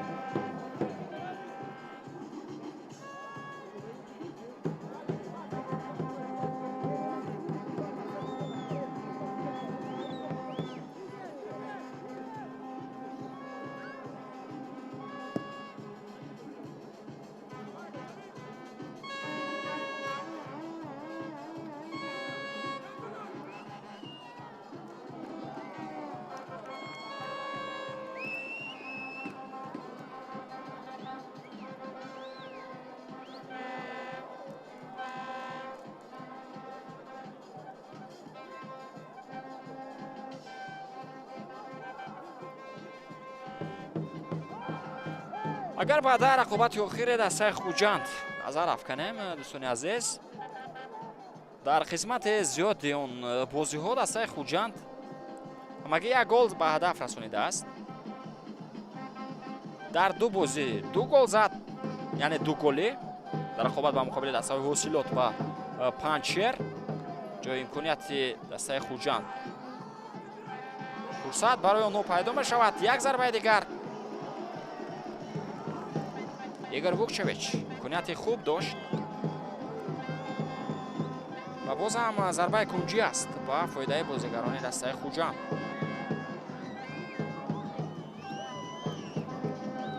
биёед ба ҳамин вазъият таваҷҷӯҳ кунем, дӯстони азиз. шашумин зарбаи кунҷӣ аст ба фоидаи бозигарони дастаи Хуҷанд. партов ба дохили ҷаримагоҳ ва ин ҳолат ҳам бартараф шуд. дар ду рақобат ду голе зад дастаи Хуҷанд. дар як бозӣ, дар ду бозӣ гол назад ва дар 6 бозии боқимонда як голи ба ҳадаф расонид. яъне хатти ҳамлаи дастаи Хуҷанд дар рақобатҳои охир он қадар фаъол нест. партов ба дохили ҷаримагоҳ ва Комрон Иброҳимов ин ҳолатро бартараф кард.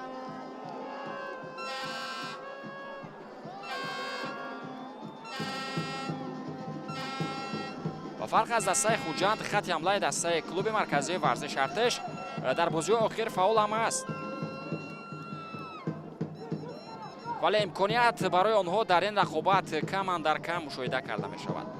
як фурсати дигар аз зарбаи кунҷӣ барои мизбонон пайдо гардид ва мебинем ки Фирдавс Абдусалемов ин ҳолатро бо чӣ ба анҷом мерасонад. партов ба дохили ҷаримагоҳ, имконияти зарбазанӣ надоданд ба бозигарони дастаи Хуҷанд.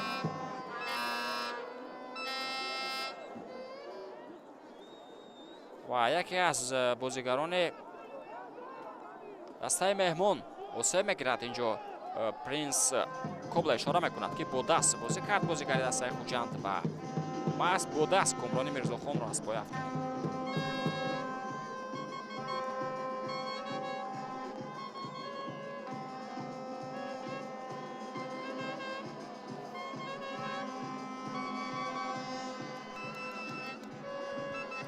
агар ба бозиҳои охири клуби марказии варзиши Артеш назар афканем, чӣ гуна ки қайд кардем, дар боло дар бозӣ ба муқобили дастаи Эсхата 3 гол зад. дар бозӣ ба муқобили дастаи Истаравшан 1 гол зад. дар бозӣ ба муқобили дастаи Артеш гол назад. аниқтараш дастаи Равшан гол назад ва дар он рақобат дастаи шаҳри Кӯлоб, чӣ гуна ки дар боло қайд кардем, клуби марказии варзиши Артешро мағлуб кард. Алишер Шукуров имконият дошт ва боз ҳам мизбонон натавонистанд аз ин фурсат истифода кунанд. дар рақобат ба муқобили яке аз бошгоҳои қавии мусобиқа дастаи Истиқлоли шаҳри Душанбе 3 гол зад. дар рақобат ба муқобили дастаи Ҳулбук 3 гол зад. дар бозӣ ба муқобили дастаи Панҷшер 5 гол зад.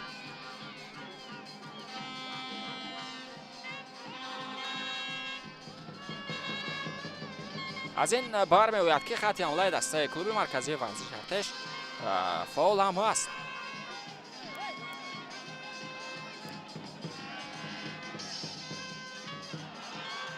ва инчунин Абдухалил Боронов дар ҳисоби худ 6 гол дорад. дар рӯйхати беҳтарин нишонзанҳо, чӣ гуна ки дар боло қайд кардем, дӯстони азиз, дар зинаи дуюм аст. албатта дар ҷои аввал дар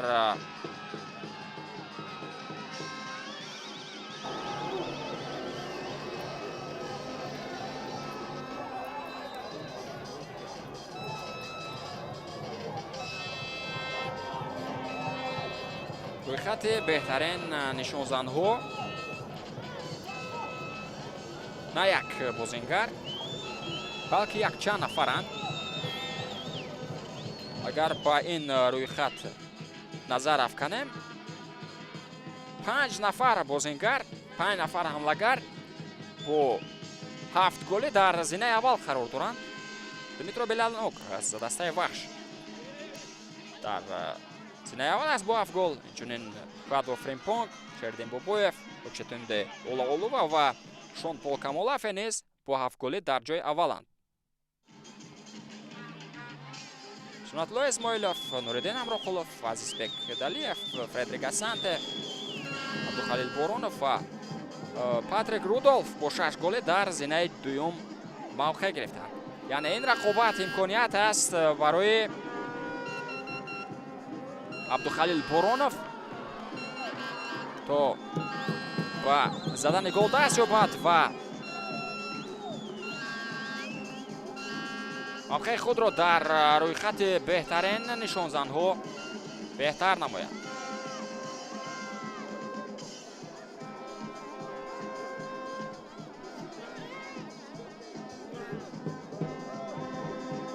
бозигарони клуби марказии варзиши артиш боз дигар бора тӯбро соҳиб мешаванд. Абдухалил Боронов кӯшиш кард ва тавонист тӯбро аз Фирдавс Абдусалимов бигирад.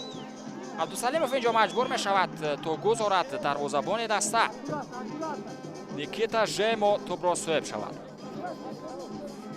15 дақиқаи дигар то ба анҷоми вақти асосии рақобат боқӣ мондааст. дӯстони азиз, ва мо ҳанӯзам шоҳиди гол нашудем. ҳанӯзам 0-0 аст ҳисоб ва ҳанӯзам дастаҳо бозӣ на он қадар ҳуҷумкорро нишон дода истоданд.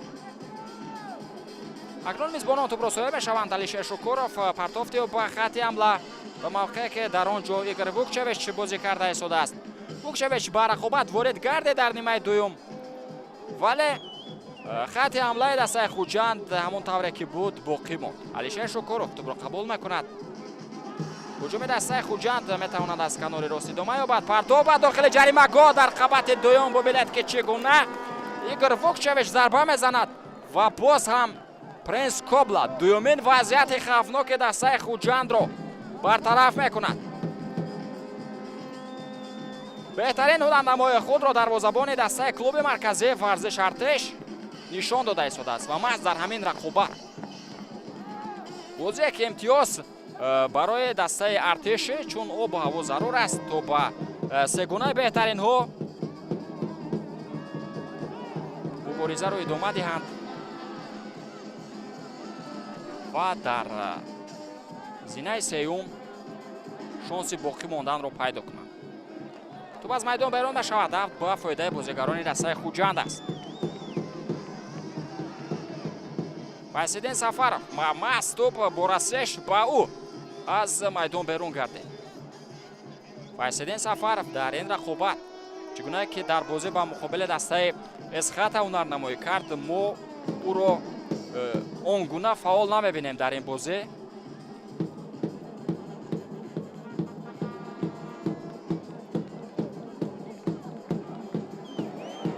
тӯбро нигоҳ дошта натавонист бозигари дастаи Хуҷанд Евгений Терзи.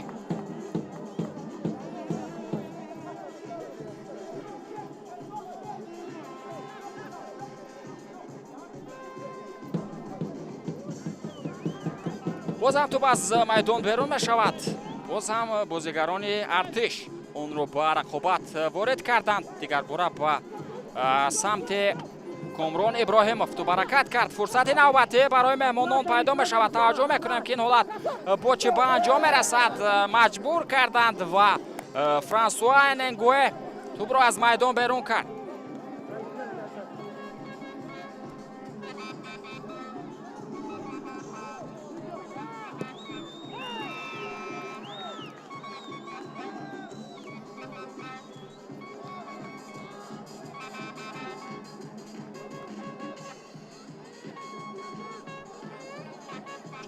Гашев фурсати навбатӣ барои бозигарони дастаи Хуҷанд пайдо мешавад. Игор Вукчевич бо тӯб ҳаракат карда истодааст. пас ба қафо ба Евгений Терзи. Ҷаҳонгир Эргашев тӯбро қабул мекунад. дигар бора ба Терзи тӯб баргардонида шуд. партофти Терзи ба дохили ҷаримагоҳ Игор Вукчевич. Игор Вукчевич хади хеле баланд дорад ва маҳз аз ҳамин чиз метавонад бо самар истифода кунад. дар қабати дуюм дар бисёри ҳолатҳо метавонад ки тӯбро қабул ҳам намояд. тағйироти навбатӣ дар ҳайати дастаи клуби марказии варзиши артиш. абдухалил боронов пас аз оне ки ҳунарнамои нам қадар хуб дар ин рақобат нишон дода аз майдон гирифта мешавад ва акнун дар мавқеи ӯ мебаъд бозиро бозигари рақами 3 бахтиёр азимов идома медиҳад.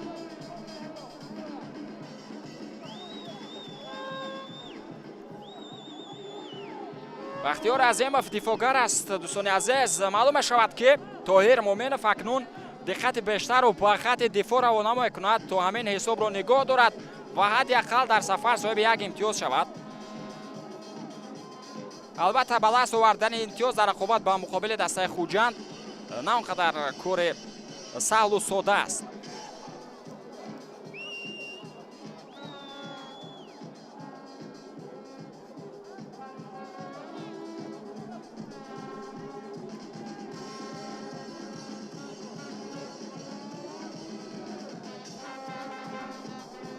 бале, абдухалил боронов акнун дигар аз ин ба баъд имконият надорад то дар рӯйхати беҳтарин нишонзанҳо мавқеи худро устувортар кунад, чунки аз майдон гирифта шуд.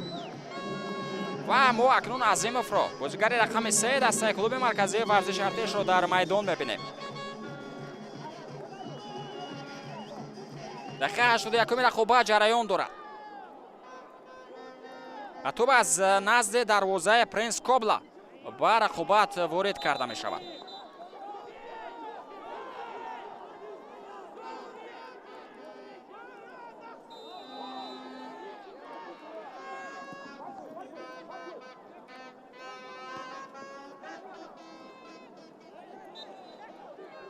бозии ояндаи дастаи Хуҷанд ба муқобили бошгоҳи Бархшии Ҳисор хоҳад буд ва тибқи иттилои сарчашмаҳо ин бозӣ рӯзи 9 ноябр сурат хоҳад гирифт. агар ба ҷадвали рақобатҳои дастаи клуби марказии варзиши Артеш назар афканем, бозии ояндаи ин бошгоҳ ба муқобили дастаи Регард Ҳадаз аст. албатта он дастаам на аз ҷумлаи дастаҳои қавӣ мусобиқа ба ҳисоб меравад ва на он қадар осон хоҳад буд барои шогирдони Тоҳирҷон Муъминов ки дар он бозӣ нес соҳиби имтиёз шаванд. тӯб аз майдон берун шуд. зарбаи кунҷии навбатӣ ба фоидаи бозигарони дастаи Хуҷанд аст. чанд имконияти хуб доштанд аз ин гуна вазъиятҳо ва боз ҳам як фурсати дигар барои соҳибони майдон пайдо мешавад. партофти Шукуров ба дохили ҷаримагоҳ 8-1 аст шумораи зарбаҳои кунҷӣ ва дар тӯли 82 дақиқа бозигарони клуби марказии варзиши Артеш ҳамагӣ як зарбаи кунҷӣ кор карданд. 8 дафъа бошад мизбонон кӯшиш карданд, фишор оварданд ва ба нафъи худ зарбаи кунҷӣ ҳам кор карданд. як зарбаи кунҷӣ ки ба нафъи бозигарони клуби марказии варзиши Артеш ба амал омад ва маҳз ҳамон ҳам абдухалил боронов буд ки онро ба фоидаи дастааш кор кард ва дар канори ҷаримагоҳ тӯбро ба самти бозигари дастаи Хуҷанд зад ва аз майдон берун гардиду зарбаи кунҷӣ кор кард.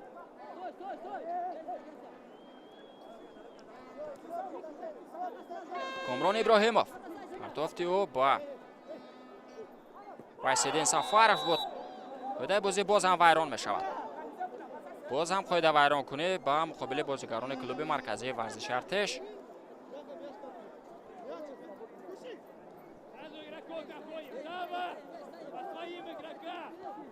Вайсиддин Сафаров тасмим мегирад то ин вазъияти стандартиро иҷро намояд. 12-14 шумораи қоида вайронкуниҳо. агар ба умури ин рақобат назар афканем, ин миқдор ҳуҷумҳо созмон дода нашудааст. боз ҳам тӯб аз майдон берун мешавад.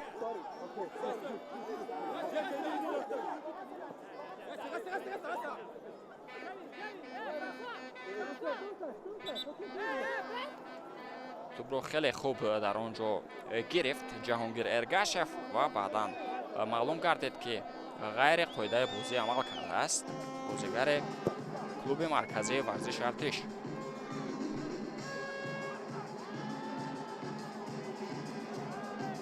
Игор Вукчевич пас ба Фирдавс Абдусалимов. имконият барои бозигарони дастаи Хуҷанд пайдо мешавад. пас ба дохили ҷаримагоҳ Боирҷон Сангинбоев буд ки тӯбро ба дохили ҷаримагоҳ равон кард ولی یگان تای از حمله‌وران دسته خوجند آن را قبول نکرد.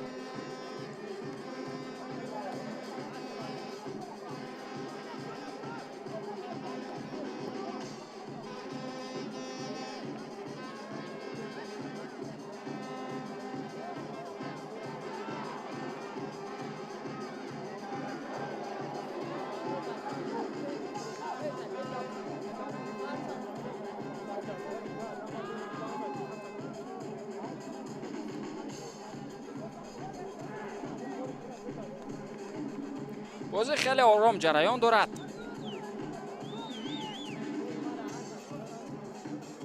و هر دو دسته هم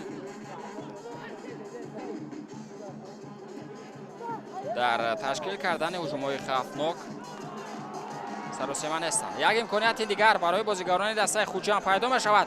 پرتاب به داخل جریمه‌گاه. کاپیتان دسته کامران میرزاخان این حالت رو برطرف کرد. بازم ضربه کنجی به نفع بازیگران دسته خوجند است.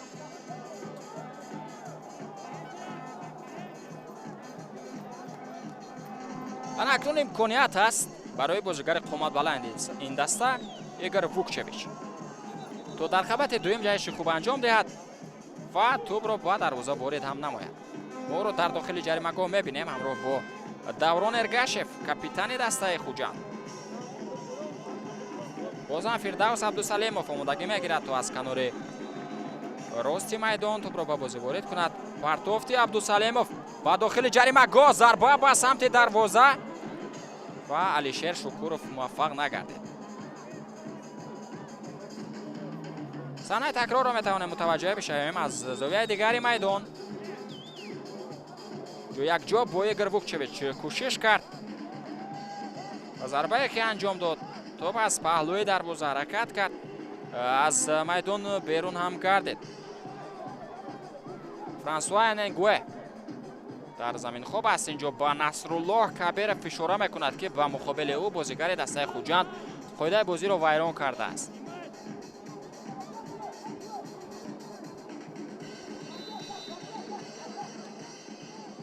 و داور هم آن را همچون قاعده ویران کنی با قید گرفت. البته حالت قبلی رو جرارد باکینده بیلونگ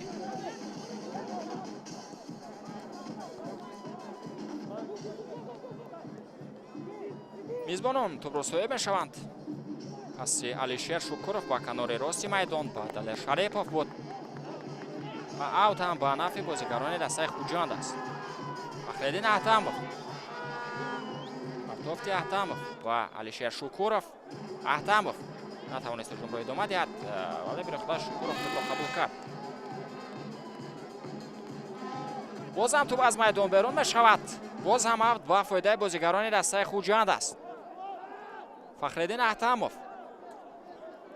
پرتافتی بلندی و با علیشیر شکوروف. کامران میرزاخان این حالت را برطرف کرد.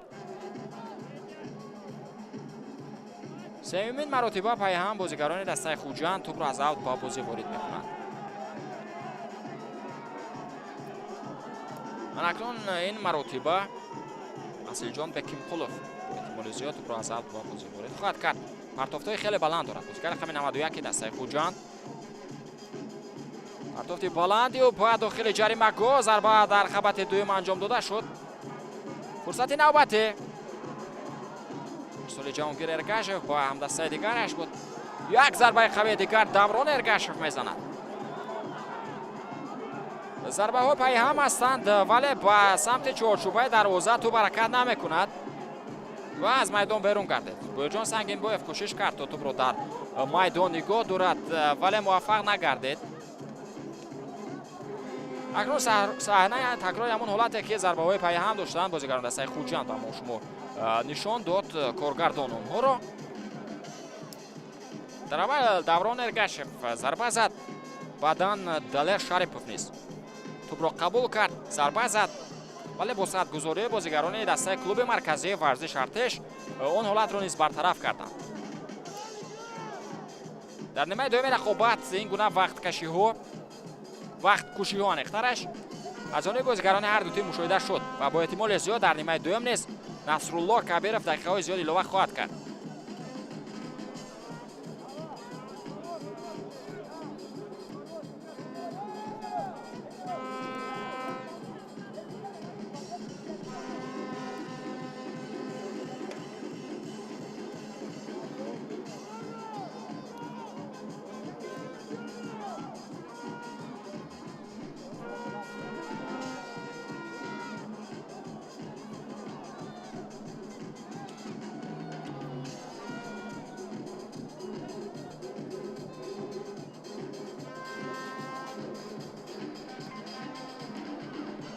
дақиқаи охири вақти асосии рақобат идома дорад. дӯстони азиз, ёдовар мешавем ки шумо рақобати дастаҳои хуҷанд ва клуби марказии варзиши артишро тамошо карда истодаед. мо дар ин бозӣ гол надидем. ҳарчанд имкониятҳо ва фурсатҳои голзанӣ буд аз ҷониби бозигарони ҳарду тим. хеле наздик буданд бозигарони дастаи хуҷанд дар ду имконият, вале ҳардуи он фурсатҳоро принс кобла дарвозабони дастаи клуби марказии варзиши артиш бенатиҷа ҷамъбаст кард ва нагузошт ки мизбонон ба дарвозаи ӯ гол зананд. ва агар рақобат бо ҳамин ҳисоб ҷамъбаст шавад, шояд яке аз беҳтарин бозигаронон маҳз дарвозабони дастаи клуби марказии варзиши артиш интихоб гардад. бозам бозигарони дастаи хуҷанд дар ҳуҷум ҳастанд. буерҷон сангинбоев бо ту баракат карда истодааст. пас ба фирдавс абдусалимов чӣ гуна гузариши хуб мекунад бозигари рақами 5 дастаи хуҷанд, вале ӯро аз пой афтониданд. имконияти навбатӣ аз зарбаи ҷаримавӣ барои бозигарони дастаи хуҷанд пайдо мешавад. масофа хеле наздик аст. албатта як бозигаре лозим аст ки маҳз аз ҳамин мавқеъ зарбаи хуб анҷом диҳад. ки зарба мезанад? алишер шукуров ва ё бозигари рақами 27 ин даста евгений терзи. шукуров ба дохили ҷаримагоҳ рафт ва бо эҳтимоли зиёд агар эрсол ба дохили ҷаримагоҳ анҷом дода шавад, ӯ кӯшиш мекунад ки ба самти дарвоза зарба занад. мо дар назди тоби евгений терзиро мебинем. такрори ҳамон ҳолате ки ба муқобили фирдавс абдусалимов қоидаи бозӣ вайрон гардид. коргардон ба мо шумонро нишон медиҳад. гувари асосӣ насрулло кабиров ба вақти асосии рақобат 5 дақиқа илова мекунад. евгений терзи партофти ӯ ба дохили ҷаримагоҳ ҷаҳиши хуб анҷом дод. принс кобла ва тӯбро аз дохили ҷаримагоҳи хеш баровард.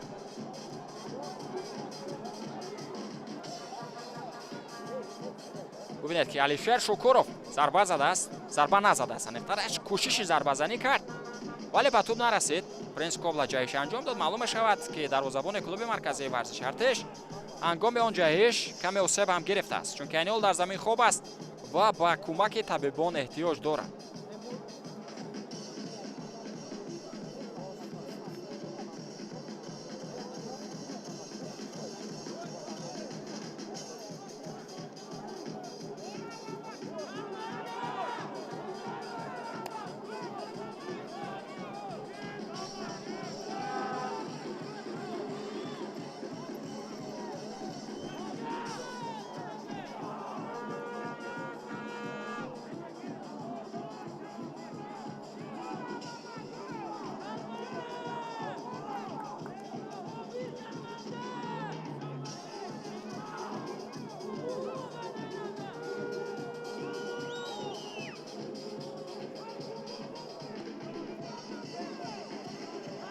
бо эҳтимоли зиёд осеби бардоштаи дарвозабони дастаи клуби марказии варзиши артиш он қадар ҷиддӣ нест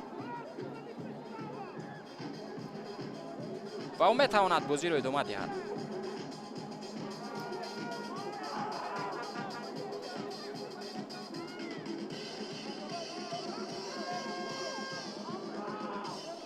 бале, ба пой хеста аст принс кобла ва акнун бозӣ метавонад идома дода шавад.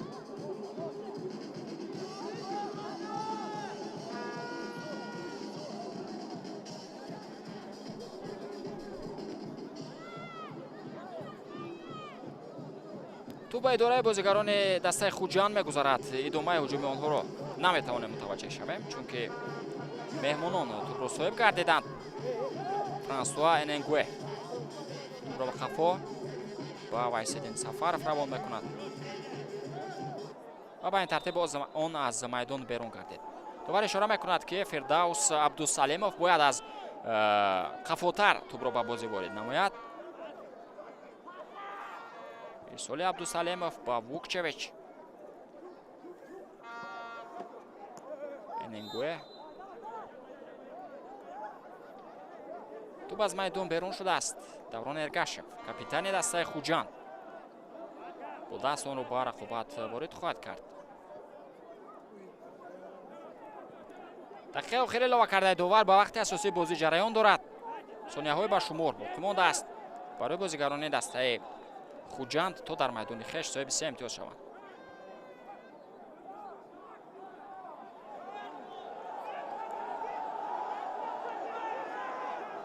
боз ҳам Асилҷон Бекимқулов аз партобҳои баланде ки дорад истифода мекунад. партофти ӯ ба наздики ҷаримагоҳ ва Вайсидин Сафаров бо расиш ба Далер Шарипов аз поя афтонид. Шарипов то ба ҳол дар замин хоб аст ва осеб ҳам мегирад ҳамлавари дастаи Хуҷанд. довар инҷо рафти рақобатро ман мекунад ва мегӯяд ки бояд ба Далер Шарипов кӯмак кунанд.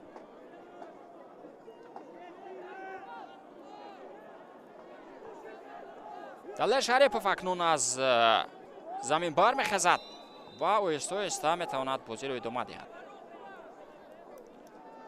вақтҳои илова кардаи довар ҳам ба этмом расиданд. дӯстони азиз, бо эҳтимоли зиёд иҷоза медиҳад то ин ҳуҷум идома дода шавад. наздик буданд дар охири рақобат бозигарони дастаи Хуҷанд. Ҷаҳонгир Эргашев ва Игор Вукчевич. Вукчевич ба самти Эргашев тӯбро равон кард ва мехост бо пои Эргашев зарба бизанад ки муваффақ нагардид.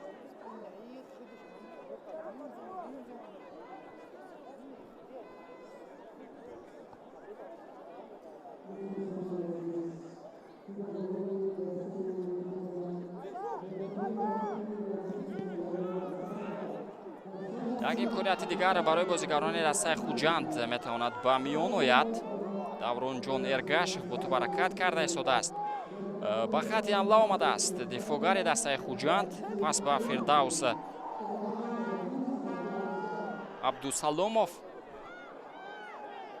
Абдусалимов аниқтараш.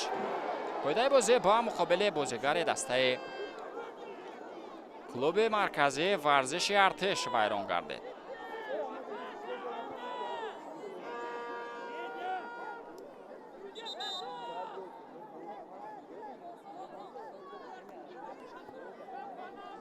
Ҷерард Бакинде Билонге тӯбро ба бозӣ ворид мекунад. партофти баланди ӯ ба хати ҳамла. ҷонибек Шарипов. хоб ба ин тартиб дӯстони азиз, садои ҳуштаки Насруллоҳ Кабиров баланд мешавад ва рақобати дастаҳои Хуҷанд ва клуби марказии варзиши Артиш дар варзишгоҳи 20 солагии Истиқлолияти Ҷумҳурии Тоҷикистон бо натиҷаи 0-0 ба интиҳо расид. мо дар ин рақобат голро мушоҳида накардем ва ба ин тартиб аввалин бозии даври 21 лигаи олӣ бидуни задани гол ба этмом мерасад ва чӣ гуна ки дар боло қайд кардем, беҳтарин бозингари бозии дарвозабони клуби марказии варзиши Артиш Принс Кобла дониста шуд. ва мо дар ҳамин ҷо дар варзишгоҳи 20 солагии Истиқлолияти Ҷумҳурии Тоҷикистон гузориши мустақими хешро ба интиҳо мерасонем. рақобатро бо шумо Фирдаус Азимзода будам ки тамошо кардам. боқӣ саломату сарбаланду муваффақ бошед ва ҳамеша телевизиони варзишро пайгирӣ кунед. хайр.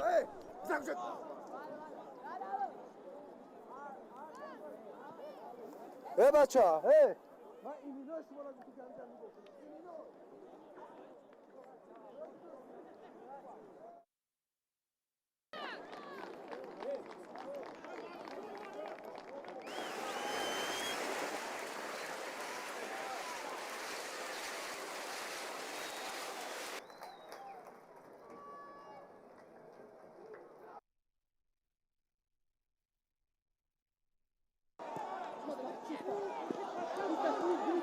Чисто, чисто.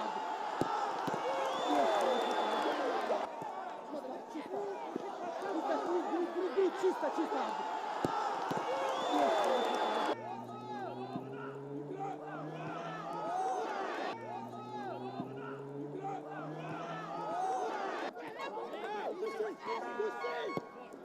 Чисто, чисто, чисто.